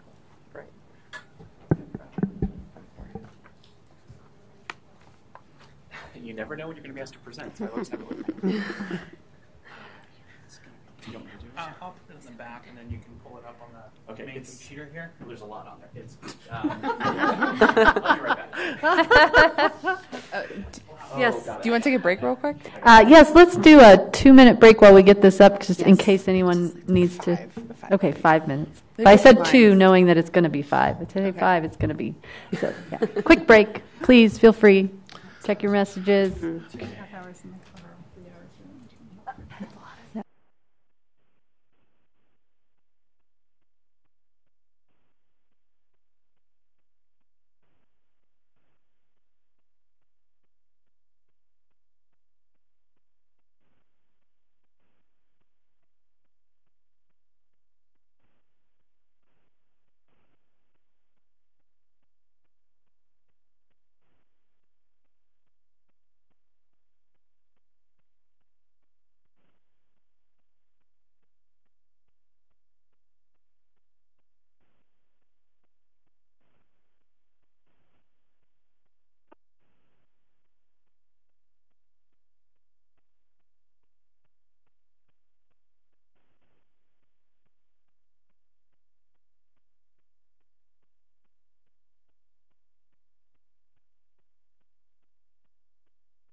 And you're going to quickly run us through this, Yes. And then we're going to finish the last 2 pages.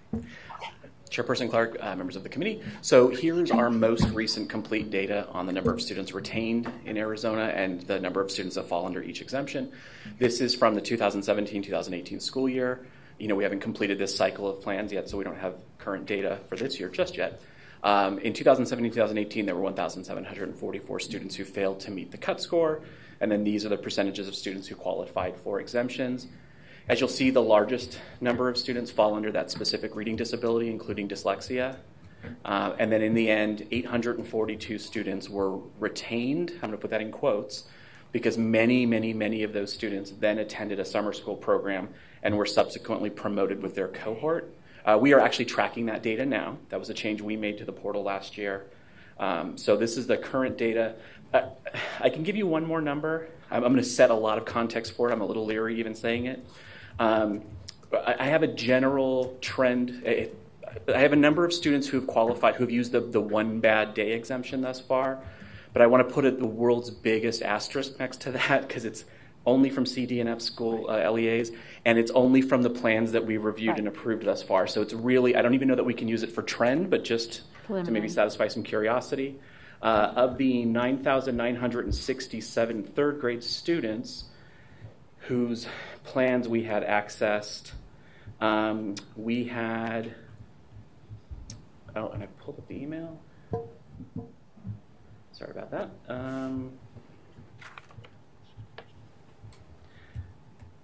I'm so sorry. I thought it was in the same email. Let me see. There were, Heather, do you have that? Is that the 320 number? Thank you. Yeah, okay. It's 329 of about 10,000 below students the cut score. who thus this year have used the one bad day exemption. Oh no, sorry. And then 239 qualified for one of the 4 exemptions. Is what I had. Yeah, I'll have to get you those numbers. I apologize. I had sent them in an email. I can pull it up. Okay, and I'll send them to you to forward. Sean, can I ask you a question, please? Sure. So my recollection is that the 1744 represents about 2% of third graders, and 842 is about half of that, so it's about 1% of third graders. What's our experience, or what's the typical experience of how many kids get retained in any grade? How does this compare to retention rates? So I only know that for third grade. It mimics nationally about 1 to 2% of third grade students are retained annually. I don't know it for other grade levels. So is it fair to say that this confirms statewide comparison, or it's not changing normal retention patterns, or is it changing normal retention patterns? I don't think we can say that. That districts track that individually, and I will tell you what's an interesting phenomenon I've seen in my own district, and keep in mind Mesa Public Schools, one of the largest. One of the trends that we found was that there was an increase when Move On and Reading legislation went in place. There was an increase in the number of children who were retained prior to third grade in kindergarten and first grade, because there was an increase in those numbers as teachers were evaluating where their students were and realizing the need for that intervention, with the fear that if this child didn't get that, that they would be subject to retention. They were trying to prevent that. So that is something that districts track individually, and I'll just share that trend that we've seen in our district was an increase in those K1 and 2 since Move On and Reading in response to the needs of students and preparing them just internally. So I have 2 thoughts. First one about summer school. What is happening after summer school that allows them to be promoted? So right now, the legislation only specifies that they need to attend, or they are able to attend, a summer school course, and demonstrate, which is as defined by the district, by the LEA. We have summer school guidance that we provide, but right now there's no accountability for what that summer school program is like. Okay, I wasn't aware of that. At the discretion of the district if they've made demonstrated enough progress. Okay. And then my second thought was in response to Dr. Foley's comment about K2 teachers using intervention earlier. I would be willing to guess that the retention rates are higher K2 than they would be 3-5 because Lots of reasons. But I also, you jog my memory, one of my thoughts in terms of exemptions, and perhaps it falls under what Audrey was talking about, the consulting parents and consulting teachers, but students who have already been retained once, not being dually retained right now. That's not outlined anywhere. Right. So can I ask, so Sean, would this then we would consider test-based retention data? We don't have, my understanding is we don't have teacher-based retention data or teacher-parent, but could that be tracked with a withdrawal code or an exit code every child gets at the end of the year? I don't believe so. I don't believe so. I can tell you from my practice that when we retained a student, we put a letter in their CUME file and they get retained. So you can kind of you sort through their CUME file and kind of go through and tell the history and the story of that student, but there's nothing as opposed with a withdrawal code because they're not being withdrawn. So I did ask our data person, and so locally at our district with our student management system, we do have a code for retention. And I just assumed that would be brought up to ADE, but you're not collecting that from? It's kept at the local level, and it is in your SIS, so you do code that in your SIS so that the system knows what to do with that student, but we don't collect that at ADE, not to my knowledge. That's something we would be interested in, just to have the data around teacher-based retention, what grades that happens, where it happens, versus test-based retention, and what is the total of that? Or Chair Clark, Member Ref, just from my experience with school accountability and the different data marts that are in the department, and I cannot speak for the department, but I can speak from what I've learned from the department, is that each district codes differently. Mm-hmm. Yeah.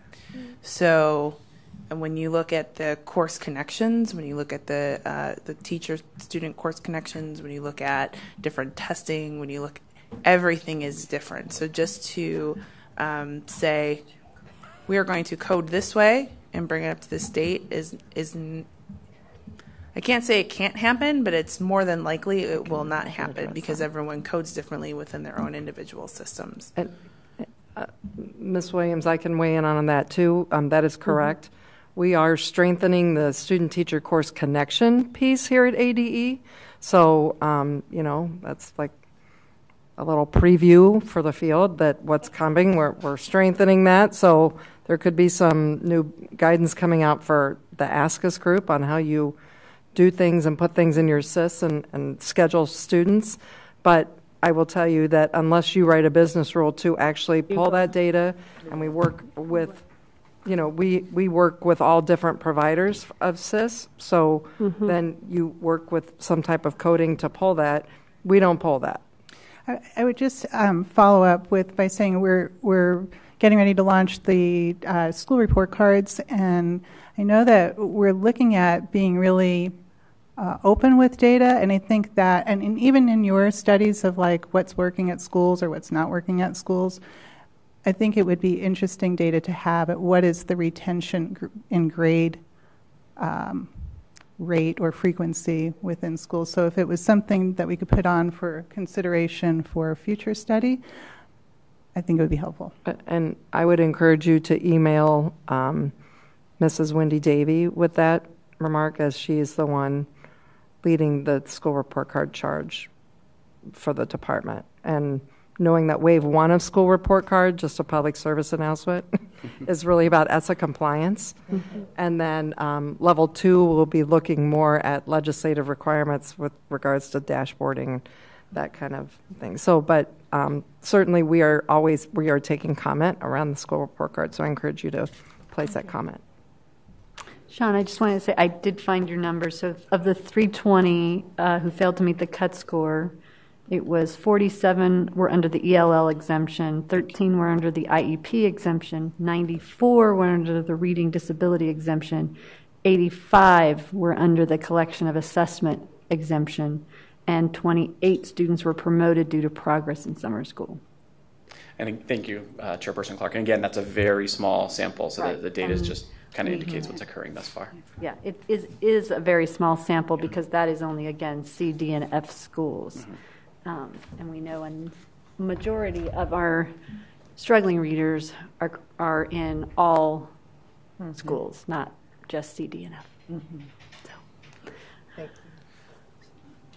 So, Chair Clark, members of the committee, I think we've discussed page 7 quite substantially. And then page 8 and page 9, during the break when I was just looking at the topics of page 8 and page 9, we kind of dove pretty deep in those topics throughout the whole meeting today. So are there any other comments in regard to those two topics, or does the committee feel confident that we're good? Well, and Alicia, if I could weigh in on that, what you're proposing is that you're going to reformat anyway, so using the comments you've heard, maybe reformatting this to reflect that, and then getting this out to us a couple days ahead of the next meeting to review? Chairwoman Clark, Dr. Cruz, yes, that's the plan. So the plan is around Thanksgiving. Is the plan. We're going to try to do at least get it to you more than 5 days ahead. We know Thanksgiving falls in that, so that's why we might get it to you before that, and we might, but no, you'll have more 5 days at least to review. I think the other thing is we really want you to review in depth, and if you can get comments, suggestions ahead of the meeting on the 29th so they can be either incorporated or put on a list to be discussed, because we really want to have the 29th be moving towards a final document, not bringing a whole load of new things. So whatever we can do in between to capture those comments, please do to try to help Alicia out with that. There was something else that I felt like we were going to try to provide guidance on, but yes, Chairwoman Clark, members of the committee. So our next meeting is the 29th at noon. And then the guidance was starting in the new year, potentially meeting. Go ahead. Yeah, so let's first hold on, make sure anything that hasn't been captured in conversation today on page 8 and 9 that you want to bring up for conversation, discussion, please let's do it. So, Member Wellborn. So I'd like to have a further conversation about the cut scores and retention piece of it. And I don't know when the timing is that. I suggested that can wait a little bit if we want to spend more time, because the audience for that is the state board. But I really appreciated the comments that Member Reff made about the cost of retention, because we could probably structure an argument around, okay, if one, do we know that raising cut scores will improve reading rates? So that's a question. Do we have data that shows that? Because WILES do it. And two, we would also suggest that if we raise cut scores, is it going to change anything if we don't have any other elements in the program changed or more funding? So, if we keep doing the same thing, raising the rates, is that really going to change anything? But you could also capture, if we did something drastic, such as some of the other states have done, where they dramatically increased cut scores and their retention numbers went way up. There's a cost to that, and you could capture that cost at whatever, $9,000 times 842. That's $7.5 million. But if you dramatically increased it, it might go to $20 million. So maybe we would take half of that money and improve the system we already have. So there's a cost-benefit decision that I think we can articulate on as an option. Great point. So we can do it. We can do a more cost-effective approach to this by not dramatically increasing cut scores, but dramatically increasing the supports to improve reading. So I don't know when we're going to schedule that conversation, but I think it's. I'd love to capture those. Feedback? I wish we could capture those words somehow. That was nicely stated. Yeah, that last phrase was nicely stated. It's a nice slogan. Got that? I like it. Yeah. Chairwoman Clark, Dr. Foley, We have this. Our practice for the state board staff is that I will listen to this audio numerous times, so it will be captured. I probably could tell you the last meeting word for word. I am so sorry. There's nothing else to do on a Saturday. No, I do not. Thank you for pointing that out. I am a really cool person, though. She is. Sorry. Doctor? There was a great article about you in the Capital Times. Very good. We can thank Katie Campbell for that. We want to hear more about your basketball prowess. Oh, sure. So thank you, Chair Clark. I did want to kind of wrap back around to something that Member Ruff said. If we could possibly think about revisiting the exemptions, one of the reasons, and again, coming to you from the SPED world, is many of the districts are moving, and I'm assuming charters are moving away from discrepancy model to identify students into patterns of strengths and weaknesses. And what I have found when I'm looking at children is we are not qualifying students for special ed because they have no strengths. And so they may be low cognitively and academic, and struggling, but they don't qualify for special ed. And so going kind of back to what Member Ruff said, that's a decision that would be probably better made at the school level with the team that knows the child, because the child is still going to struggle, but is not receiving special ed services because they don't qualify anymore. In the past, when we were using a discrepancy model, that child probably would have qualified for special education services, but because of the way that we're qualifying students now using a different model, many students, well, I'm not going to say many. Right now, I've probably seen 4, and not all third graders, in the last 4 months. But it will move on as we're reevaluating students that maybe qualified for special education before. They may not qualify anymore because of that. And oftentimes what happens is, I don't want to get too technical with this, but we qualify students in preschool, their triennial re-evals about third grade, and they may not qualify anymore. And so I think we need to have a mechanism, or at least discuss a mechanism for those students. So. And there's no other exemption that would fit them? Nothing else. Given the collection of assessments? No. I don't Why wouldn't that? So. Because they aren't demonstrating proficiency of mastery. That would be the one bad day, but I've already mastered. These kiddos aren't going to have demonstrated mastery by that collection of assessments, right. And yet they're making progress based upon their need, but they wouldn't have qualified for special education. So it's a different model of assessing for special education. I guess what I mean is it's an anomaly. It would be an anomaly. It's on occasion. Yes. And Chair Clark, yeah. Member McMillan, can you...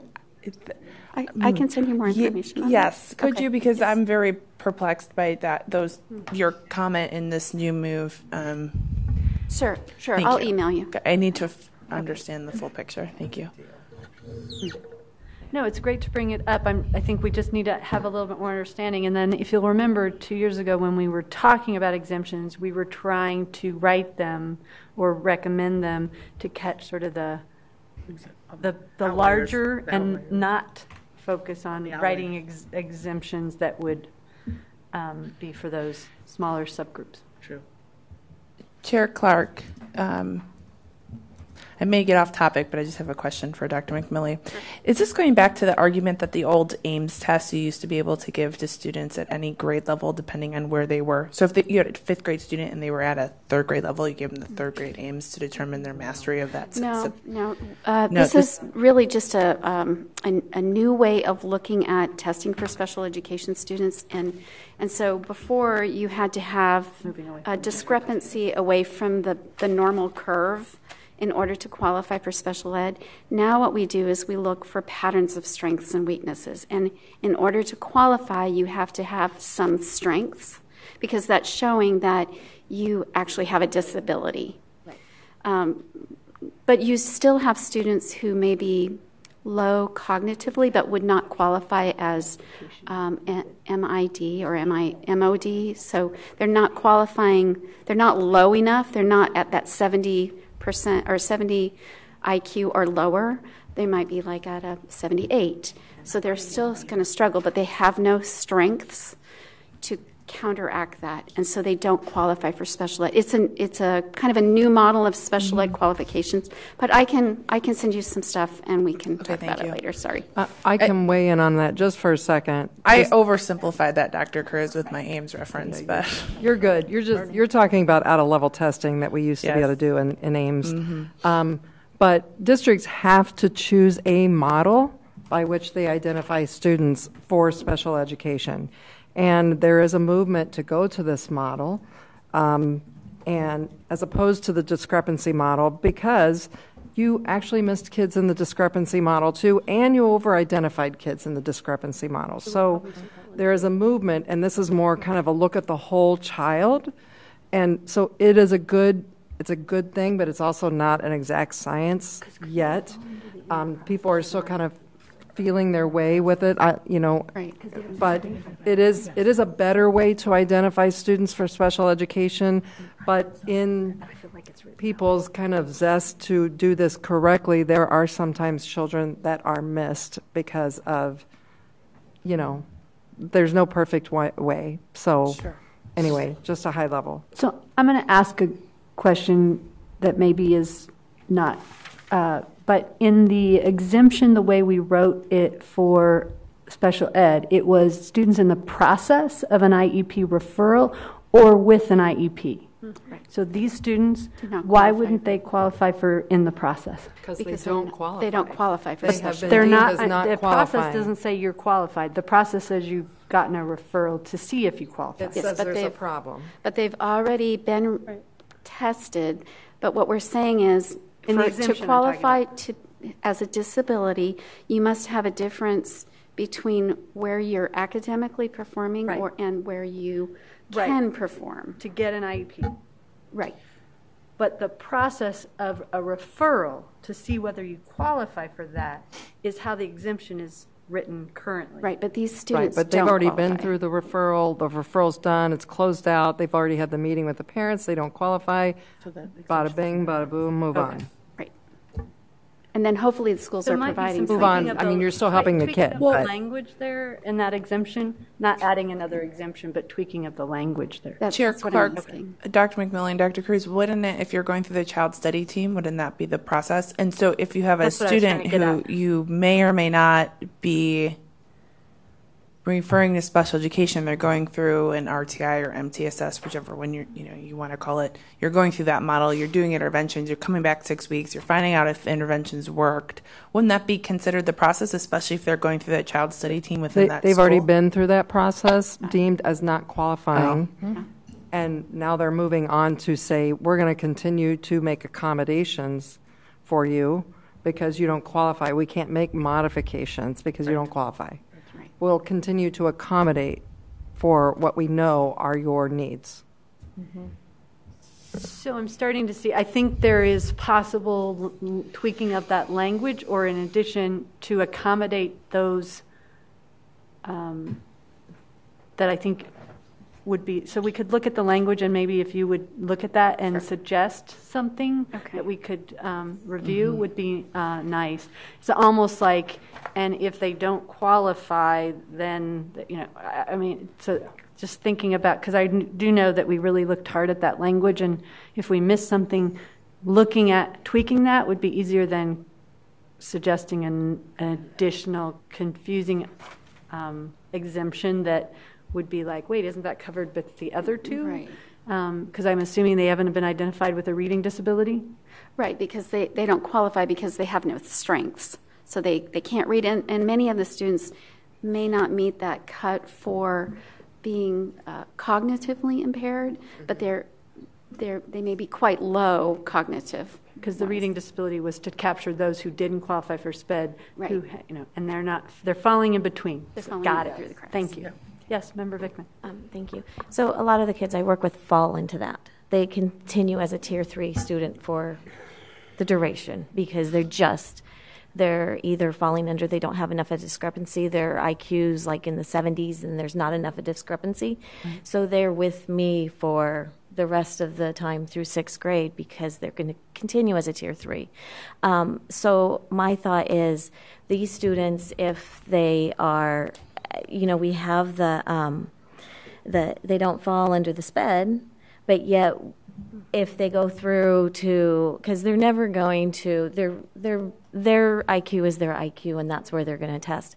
So if they go through to like 4th grade but have something where they have to have intensive intervention, continue with intensive intervention to help them stay up and continue to grow. I mean, that might be an option of something for that area. Look at that language and share your thoughts on that so that, yeah, I think that's all we can do is look at that. Any other thoughts, comments? Yes, Member Ruff. 2 questions. So the language at the bottom of page 8 that says the K-3 Literacy Ad Hoc Committee plans on putting out an addendum to this report with a roadmap for raising cut scores. My understanding from the last meeting was that was not said and done. Are we feeling like that is something that's going to happen? So, Chair Clark, Member Ruff, it can't happen right now, right? So when you look at the move away from the AZ merit into the move of many of assessments, cut scores will have to be set at some point. Right? Because you don't know what your assessment, the unknown is the assessment for spring of 19, which would be potentially based upon your mower statute. So at some point, cut scores need to be established. Yes. It is the perfect opportunity to discuss raising cut scores if you choose to do so, or keeping it at the 1-2% that it is currently now. By putting that in and this is my language, I put this in, and the reason I put this in was because either you state that this committee wants to talk about it, or you don't state it and you leave it up to chance that someone else will talk about it. I guess I'm just questioning where it says with a roadmap for raising as opposed to discussing how to set cut scores. Right. It's almost the process by which they or factors to be taken into account. So would it rather say the roadmap for establishing cut scores? That might even be better. And to maybe explore a plan on how to do so in a way that brings success for all. Yeah. Right. And then my second question was on page 9, option number 1, where it says update the mower statute to include tracking for the lowest 300 performing schools. I don't remember that arriving at a number, or just wondering what the significance of the 300 was, how that.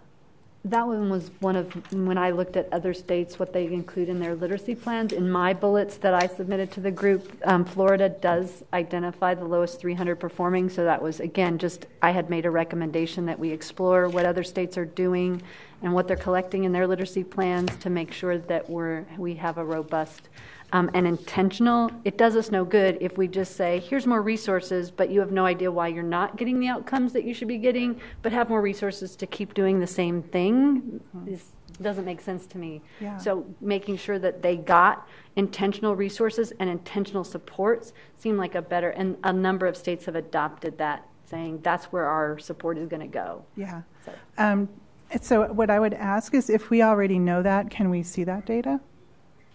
Who are our 300 lowest performing schools? I would like to know, are my districts, I have no reference for what that would look like. Do we have that data? That is not something that ADE currently makes public. Other states do. Okay. And then again, it was a recommendation to say, let's get as intentional about how we help support those that need support as we do highlighting what's working and where. So I don't have on the 300, it was just an example. I included Florida's example of that as a model to say, let's look at that and say, maybe we only want to say the 100, maybe we want to say 200, maybe we're okay with 300. I don't know. But do we even have the same number of, I have no idea how many schools Florida has. We have 1,450 elementary schools. So you could also say the bottom 10% or the lowest 10%. You could frame it a number of different ways, but tracking and directing intentional supports to those schools instead of the model we have right now is they have to opt in. And we know a number of those that are the lowest performing are so overwhelmed, they're not opting into the supports that would really help them. So that I would just suggest you write it more like the way you said it, which is that we're talking about targeting resource to the need. And it's not so much about tracking. Right. It's directing resources to the need. So, supports. and the need is defined as the bottom 10% or whatever. And that we also have accountability track to that. So that, example, if we have another $10 million to spend, that there is some kind of accountability on how those dollars were used and the relationship between those dollars and improvements or not lack of improvement in reading scores, so that we can validate the effectiveness of those dollars. And Kara Clark, member Wellborn and member Ref. So one of the biggest ahas for me when I wrote that one sentence, and I thought you were going to touch on it, and I was like, yes, we're thinking together again. This is why you're 5 or 6 steps ahead of us. Yeah. So when we look at, so we'll just take 300 for the sake of taking 300. When you look at the lowest 300 performing schools, in my policy statewide head, I think, okay, are you looking at K-3 early literacy lowest performing? Right. Are you looking at 3rd grade? Right. Or are you looking at accountability A through F school letter grades? Right. Then you have to take into consideration, do those same schools receive comprehensive and targeted support from the feds through the department's school accountability division? Would they be also getting supports from state statute, which we won't talk about state school improvement right now, but let's pretend everything's good and up. Okay, so how many times are they receiving supports, and is there an opportunity to ensure that those supports are talking to one another? Well, write that down. Integrated. I already have it in my own personal notebook. Refine that bullet. But that was the intent behind it. Okay. Yeah. Right. So as a committee, you'll have to think, like, what's that data point? Is it K-3? Is it 3rd? Is it A through F? Right. So I think we've talked before that we want it to be tied. The idea was to tie it to menu of assessments. It was to tie it to Mauer tracking, that you pull out, you separate out the reading proficiency monitoring and assessment from A to F, whatever people use. So the idea is every school under menu of assessment, every K-3 school has to have a benchmarks and assessment systems. So whatever that assessment system is, there be a cut score. And we go through the work of establishing cut scores for those various assessments. And there's, I don't know how many, Sean, there's 5 major ones that are being utilized. Right. So remember, we're kind of going off a little bit off track. So if we're just looking at that 3rd grade move on when reading to determine that 300 or lowest, right? That's that data point we're looking at, that 3rd grade, whatever the assessment is. It's just that 3rd grade data point to determine the 300 lowest schools. Is that where this committee wants to go? Versus your other option is looking at K-3 literacy as a whole comprehensive, right? Because if for some reason the universal tool gets and you have data points and you really are able to determine that, hey, this school is having issues K through 3 and they need a lot of help, that'd be great. Or are you looking at just whatever your school's letter grade is when it's released in the fall? And if you are a C school, then you may or may not need help in your early literacy, but you're a C school, so you need supports. I think the consensus was around reading proficiency levels, not letter grade. Yes? Yeah. Okay. Yeah, I don't think the letter grade captures. Yeah. And then also I was thinking, in Sean's Move On When Reading report, you do have a table that shows schools with the highest percentage of students. I don't know if it was number or percentage of students who did not meet the Mauer cut score. So does that, you published part of that list, but I'm assuming we could just keep going down Chairperson Clark, Member Ref, we do have, that is data that we can filter and track. In my professional opinion, I would probably move less to number of raw students who fail to meet the Maurer cut score and percentage of students who score minimally proficient. I think that's probably a more accurate target. But that is, both of those things are things that we can put together. Thank you. And maybe we just, at this point, keep it a little bit more general instead of getting on and this is because I think there are some things to be clarified there, but the idea was to direct resources and be intentional about the supports that those schools would receive rather than leaving it to happenstance. Right. Can I write happenstance in the report? Yes. Hard part about that too is the unknown about what assessment is really important too. Yep. We don't have some of it right now. Right. Yep. Any other thoughts on page 9? So do we have concurrence on the concept that we suggested that we pull out the reading assessment tool out of the existing literacy Maurer law, so that whatever reading assessment tool you're using in your school, that then becomes the benchmark, or that then becomes the tool for establishing. No. So know if we're no. Okay, so let's have that discussion. So what might the cut score be tied to? So, Member Clark, if I would say that we don't go down that rabbit hole right now because we haven't even finished with the recommendations here. It could be that we recommend that there's one reading assessment for third grade, and you could still do your menu, but there's one reading assessment, and the cut scores are based on that. But right now, I would caution us to go down to that level because we're still talking apples and oranges, and we don't really know what that looks like yet. I would say we wait till we get some recommendations, and then we make, I would say, a recommendation moving forward as to what that would be, and then people take action on that. Then the state board would operationalize that action. Well, the state board can't. The state board. This is something that's under the Maurer law. Mm-hmm. So this is a legal issue that the legislature would have to address. Yeah. So I think the timeline we were trying to accommodate is from staff. The recommendation that is, if we had any recommendations or that affected law, they needed to be fine-tuned by January 1. Mm-hmm. So that's the hard part of what we're trying to put our hands around. Mm-hmm. If we recommend a single reading assessment tool, statewide assessment tool, that has to be submitted in January. Am I correct? So, Chairwoman Clark, Member Wellborn, this is where I think that you're going right now, which is a great discussion, and I think we actually have already had it.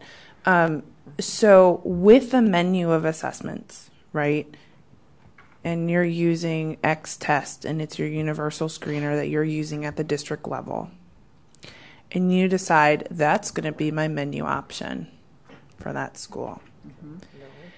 One of the potential things that the state board could do is set cut scores based upon vendor recommendations of what proficiency is. So every school could potentially have a different proficiency level based upon the universal screener or assessment that they're using, benchmark that they're using within their school. That's one option. The second option, which many people wrote about, is having a third grade reading only, not this ELA mixture, just reading every third grader takes in the state of Arizona, so that we are able to project success with third grade students. So that's like a second option. What Dr. Cruz is talking about in this muddy water is that this is what we know. We know that we have a menu of assessments for 3A coming in 1920. We do not know if any of that will change next legislative session, because we only have one legislative session prior to the implementation of that menu of assessments implementation. So, with that being said, it is this committee and the state board's job, charge, opportunity to showcase to the legislator because menu and mower are both in statute. Neither the state board nor this committee can change what those statutes say. It's this committee's responsibility to say, hey, look, we've kind of found some issues with this law, and they don't really go hand in hand, and we think we have found some potential solutions. Right. Have a conversation. Okay. Let us explain to you the options that we've already researched. Let us explain to you the positive and negative of both of these options. We really kind of like this one a little bit more, but know that it has to be set into law. There has to be funding attached to it, et cetera, et cetera. Mm-hmm. I like that. Does that go in the report for this round? Yeah, I believe assessment. It would be in some of those okay. that capture the assessment recommendation. Yep. Of that comprehensive K3 it's part of the comprehensive plan system. And that might be a section where there has to be options. Mm-hmm. Yeah, that we talked about having. This is our recommendation. Yes. So, but no, that couldn't have this. Some other things. You could try to do this. Right, I get it. Okay. Yeah. Thank you for no, that's great clarifying. Thank you. Member Hart. Thank you. On page 9, the whole thing is framed around strengthening state supports. We've had such a robust conversation around this set of issues that it feels like that we're framing it as optional. And I wonder if we might want to strengthen some of our language, especially around option 3. These are like what we recommend that this actually needs to happen. They're all recommendations now. They're not. We're taking the word option out. That's helpful. We might also want to go a little bit deeper in fleshing out some of the things in option 3 because those things are actually really substantive, and there's a lot that is just baked into this one paragraph. And I wonder if I don't know if it would be helpful, but maybe I don't know if we need to prioritize what those things should be, or to say we should do these first and then these second, or give some additional context to the state board as they're making their decisions, so that it's more actionable rather than just saying we need better PD or more PD. To be able to actually put a strategy in place, and maybe some of that comes from Sean's plans that he talked about, some of the structure that he's identified already that we could just use and plug into there.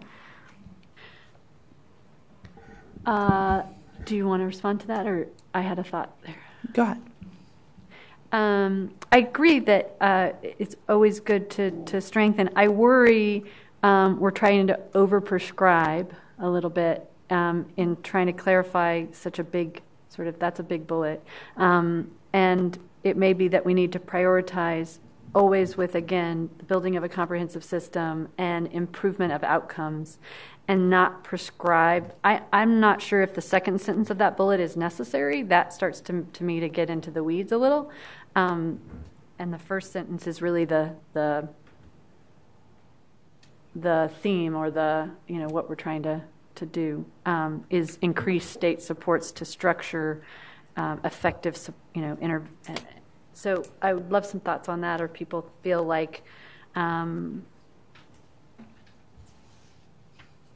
as soon as we go into, you'd almost have to describe each of those things. That second sentence only describes one part of the first sentence. Mm-hmm. Well, and I agree with you. I don't think we really want to write that into rule or write it into law, because what we really want to do is ensure there's funding so the department can build whatever resources they feel are effective, and then provide accountability around how those monies are spent. Right. You just said that. Yeah. Which is not captured on tape, so she'll be able to... It's not on tape now? No, it is. Captured on tape, so we don't have to worry about... I think you're right. We should be more direct around it. We're talking about increasing state support. We're not talking about creating. We're talking about increasing state supports to do X, Y, and Z, and establish annual accountability reporting to validate the effectiveness in improving reading proficiency. Right.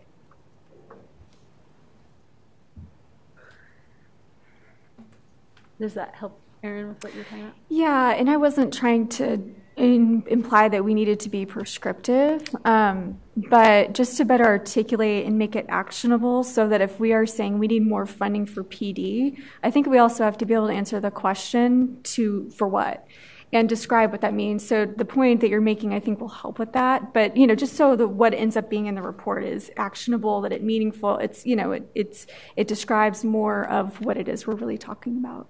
Well, you could add on there sort of possible tools include this, and this, kind of a laundry list of ideas that we've garnered so that... From his plan. Multiple from plans. His plan of what, is it roving coaches that visit different schools? Is it online, building an online, Khan Academy version thing or all the above? Obviously, the more money we get, the more we'd build. But any other thoughts on the last 2 pages, 8 and 9? I would just add to the portal tool that we include in there. It's not even updating it. We're improving the effectiveness of the tool of a portal to produce good data that can be analyzed, to be used as a resource tool for researching best practices. So to put back in there the goals to which we're trying to accomplish with that.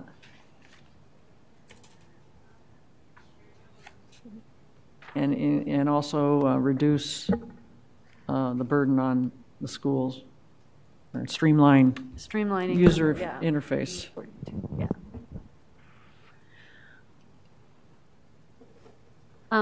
So I'm going to say that we're wrapped up on the discussion part. The next thing I wanted to just make the committee members aware that in the few of you that did share what days were for if we're going to move to ongoing meetings starting in January, that the second Thursday of the month is where we're landing, and I needed to get a temperature feel of AM or PM, so 9 a.m. or 12 p.m.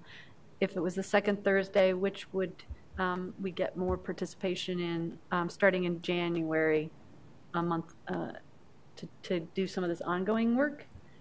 Is that so can we look AM at the is always dates? better. second Thursday of every month? And I know we're probably not going to get everybody, but I think that looked like we were going to get most that had submitted. I could do either, but driving from Southern Arizona, mornings are kind of better, so I'm not getting back. Yeah. Okay. Is anybody? Mornings are fine. Okay. Mornings. I think we're going to try to accommodate those that are coming from a distance. So I heard mornings were fine. I didn't hear afternoons are absolutely not doable. And I heard some afternoons would be preferable. Oh, I would prefer morning. Oh, you would prefer morning. It's an easier drive to head back at noon than to head back at 3:30. Got it. Okay, sorry, I read it the wrong way. But I would do either way. Mornings then. Yeah. So let's say second Thursday of every month, a 9 a.m. meeting. How long? Do you want to do 2 hours, 2.5 hours like we have been? We typically schedule it from 9 to 12. 9 to 12. Okay. I was trying to get us a half an hour. I know you tried. Thank you. 9 to 12. We might end early, and we'll give you some Unless you want to time. start at 9:30. So our CAC starts at 9:30. Let's do that, 9:30 to noon. 9:30 to noon? That would be good. I think that would help with morning traffic for Yes. those. Thank you. It Yeah. definitely does. So 9:30 to noon. Okay. And I just want to put in one pitch for, we recognize that in October and November, the meeting schedule was so rapid pace, and we were, getting materials because it was a rabbit out of the hat to get the materials to you. So we'll be moving towards, since we know these are coming, and trying to get materials more in advance, but we also are going to ask, because we didn't get as much input in between and ahead of time, we're going to ask people to come prepared, have looked at the materials, and really ready to dive into the work starting January at those meetings, because the meetings are more effective and more productive if you do. So we just wanted to echo that sort of that. I felt like in the last go around, the ad hoc really did that well, and it served the whole group well. So I'm just sort of, that's my hope. Anything else, Alicia, before we let everyone? Oh, yes, sorry. So can I add on that? Is it possible to get the thoughts and reactions, those submissions, to all of us before the meeting, so that, because like last time I read what had been submitted after the meeting because we got them at the meeting. Do you know what I mean? So it's difficult to build on what everyone was thinking. I think it'll depend. I will have to check with the Attorney General's office. Right. Oh. It's open meeting law. Right. Yeah. Got it. So some of it is that. Like I can know everything, right? But like yeah. you all go to know everything. Where we can, we'll try, but we can't violate any open meeting laws. So, okay, good. So I will have board staff work on sending out an invite to everyone for the second Thursday of every month at 9:30 for this room, so we can book it. No, but I mean, just from January through December. Yes. For now. And then we typically will cancel in the summer because we take vacations and stuff. And just a quick point of clarification about Audrey's comment. I think what she was meaning was the feedback we submitted that went into this document that we talked about today, that some people had theirs shared with their whole group, but others didn't. So I think she's just saying, could we share the rest of them and things like that. That's to my point. If you got it to us and we could, then it was done, I believe. And if you didn't, for some reason, it didn't. No? No. Okay. So there was numerous committee members who submitted on Friday. Right. So what I think Erin is saying is that she would like to see everyone's comments who were submitted on Friday. Mm-hmm. She would like board staff to make the copies and provide it to the committee members. That's what you meant, right? Yeah. So this just helps to keep in conversation. Sure. So what I will do is I have them in paper format in front of me, but I will put them in electronic format after and the email. meeting. The comments I'll email the them to you today. What I'm saying is there were a number of us that got them to you ahead of the meeting, and those were shared. Correct. Those that came after, I did not share them. That's fine. But the idea is don't do them after, do them before, so that they all get shared at the same time, if that comes up again. Does that make sense?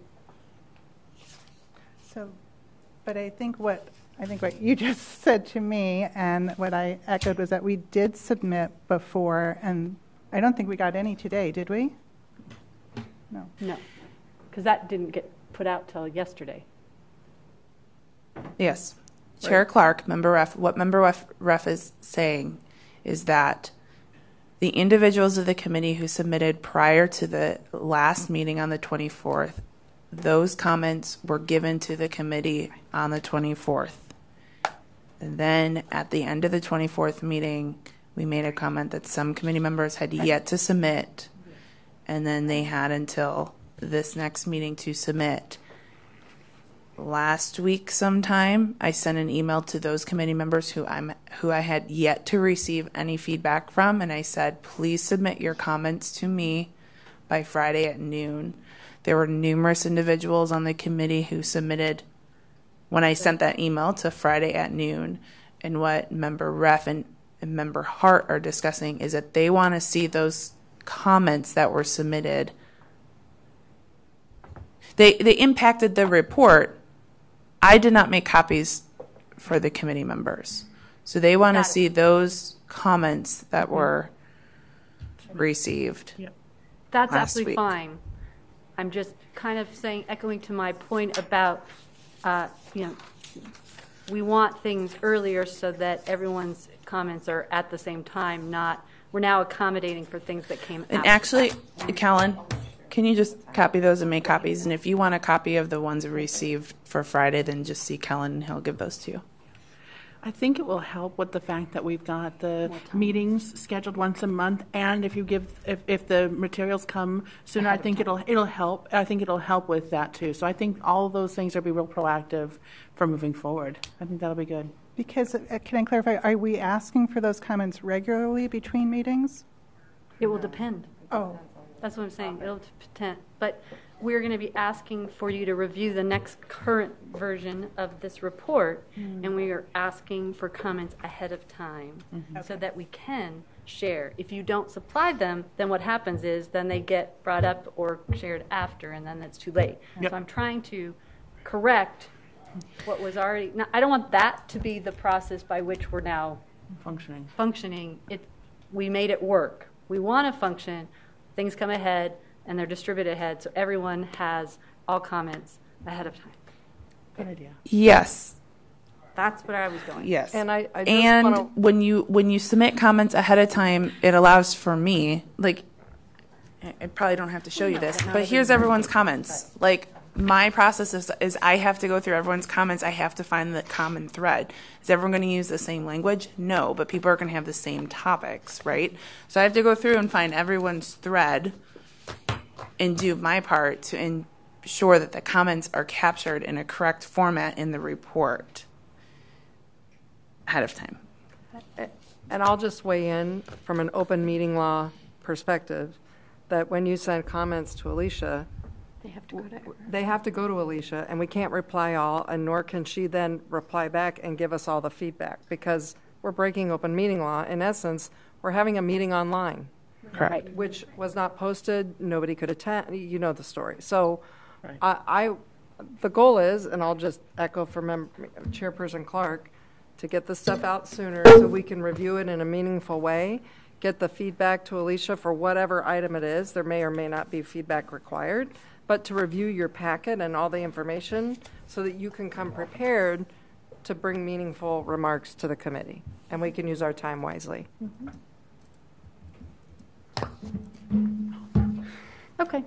So with that, I would just want to also shout out to Alicia for the work you did and the ability to pull a draft like you did together for us to respond to in the short amount of time, and with the consistency. I mean, I saw a lot of different members' comments reflected in the draft. I thought you did a fabulous job of that, and we really appreciate that work. And so I think we made more progress today than I had even hoped for because of that. So kudos and shout out to you, and thank you for that. And thank you to all the members for your deliberate read and consistency and making sure that you are part of the discussion today. I really appreciate that. And then we will see everyone on the 29th, and we are adjourned. Thank you. Thank you, Chairperson.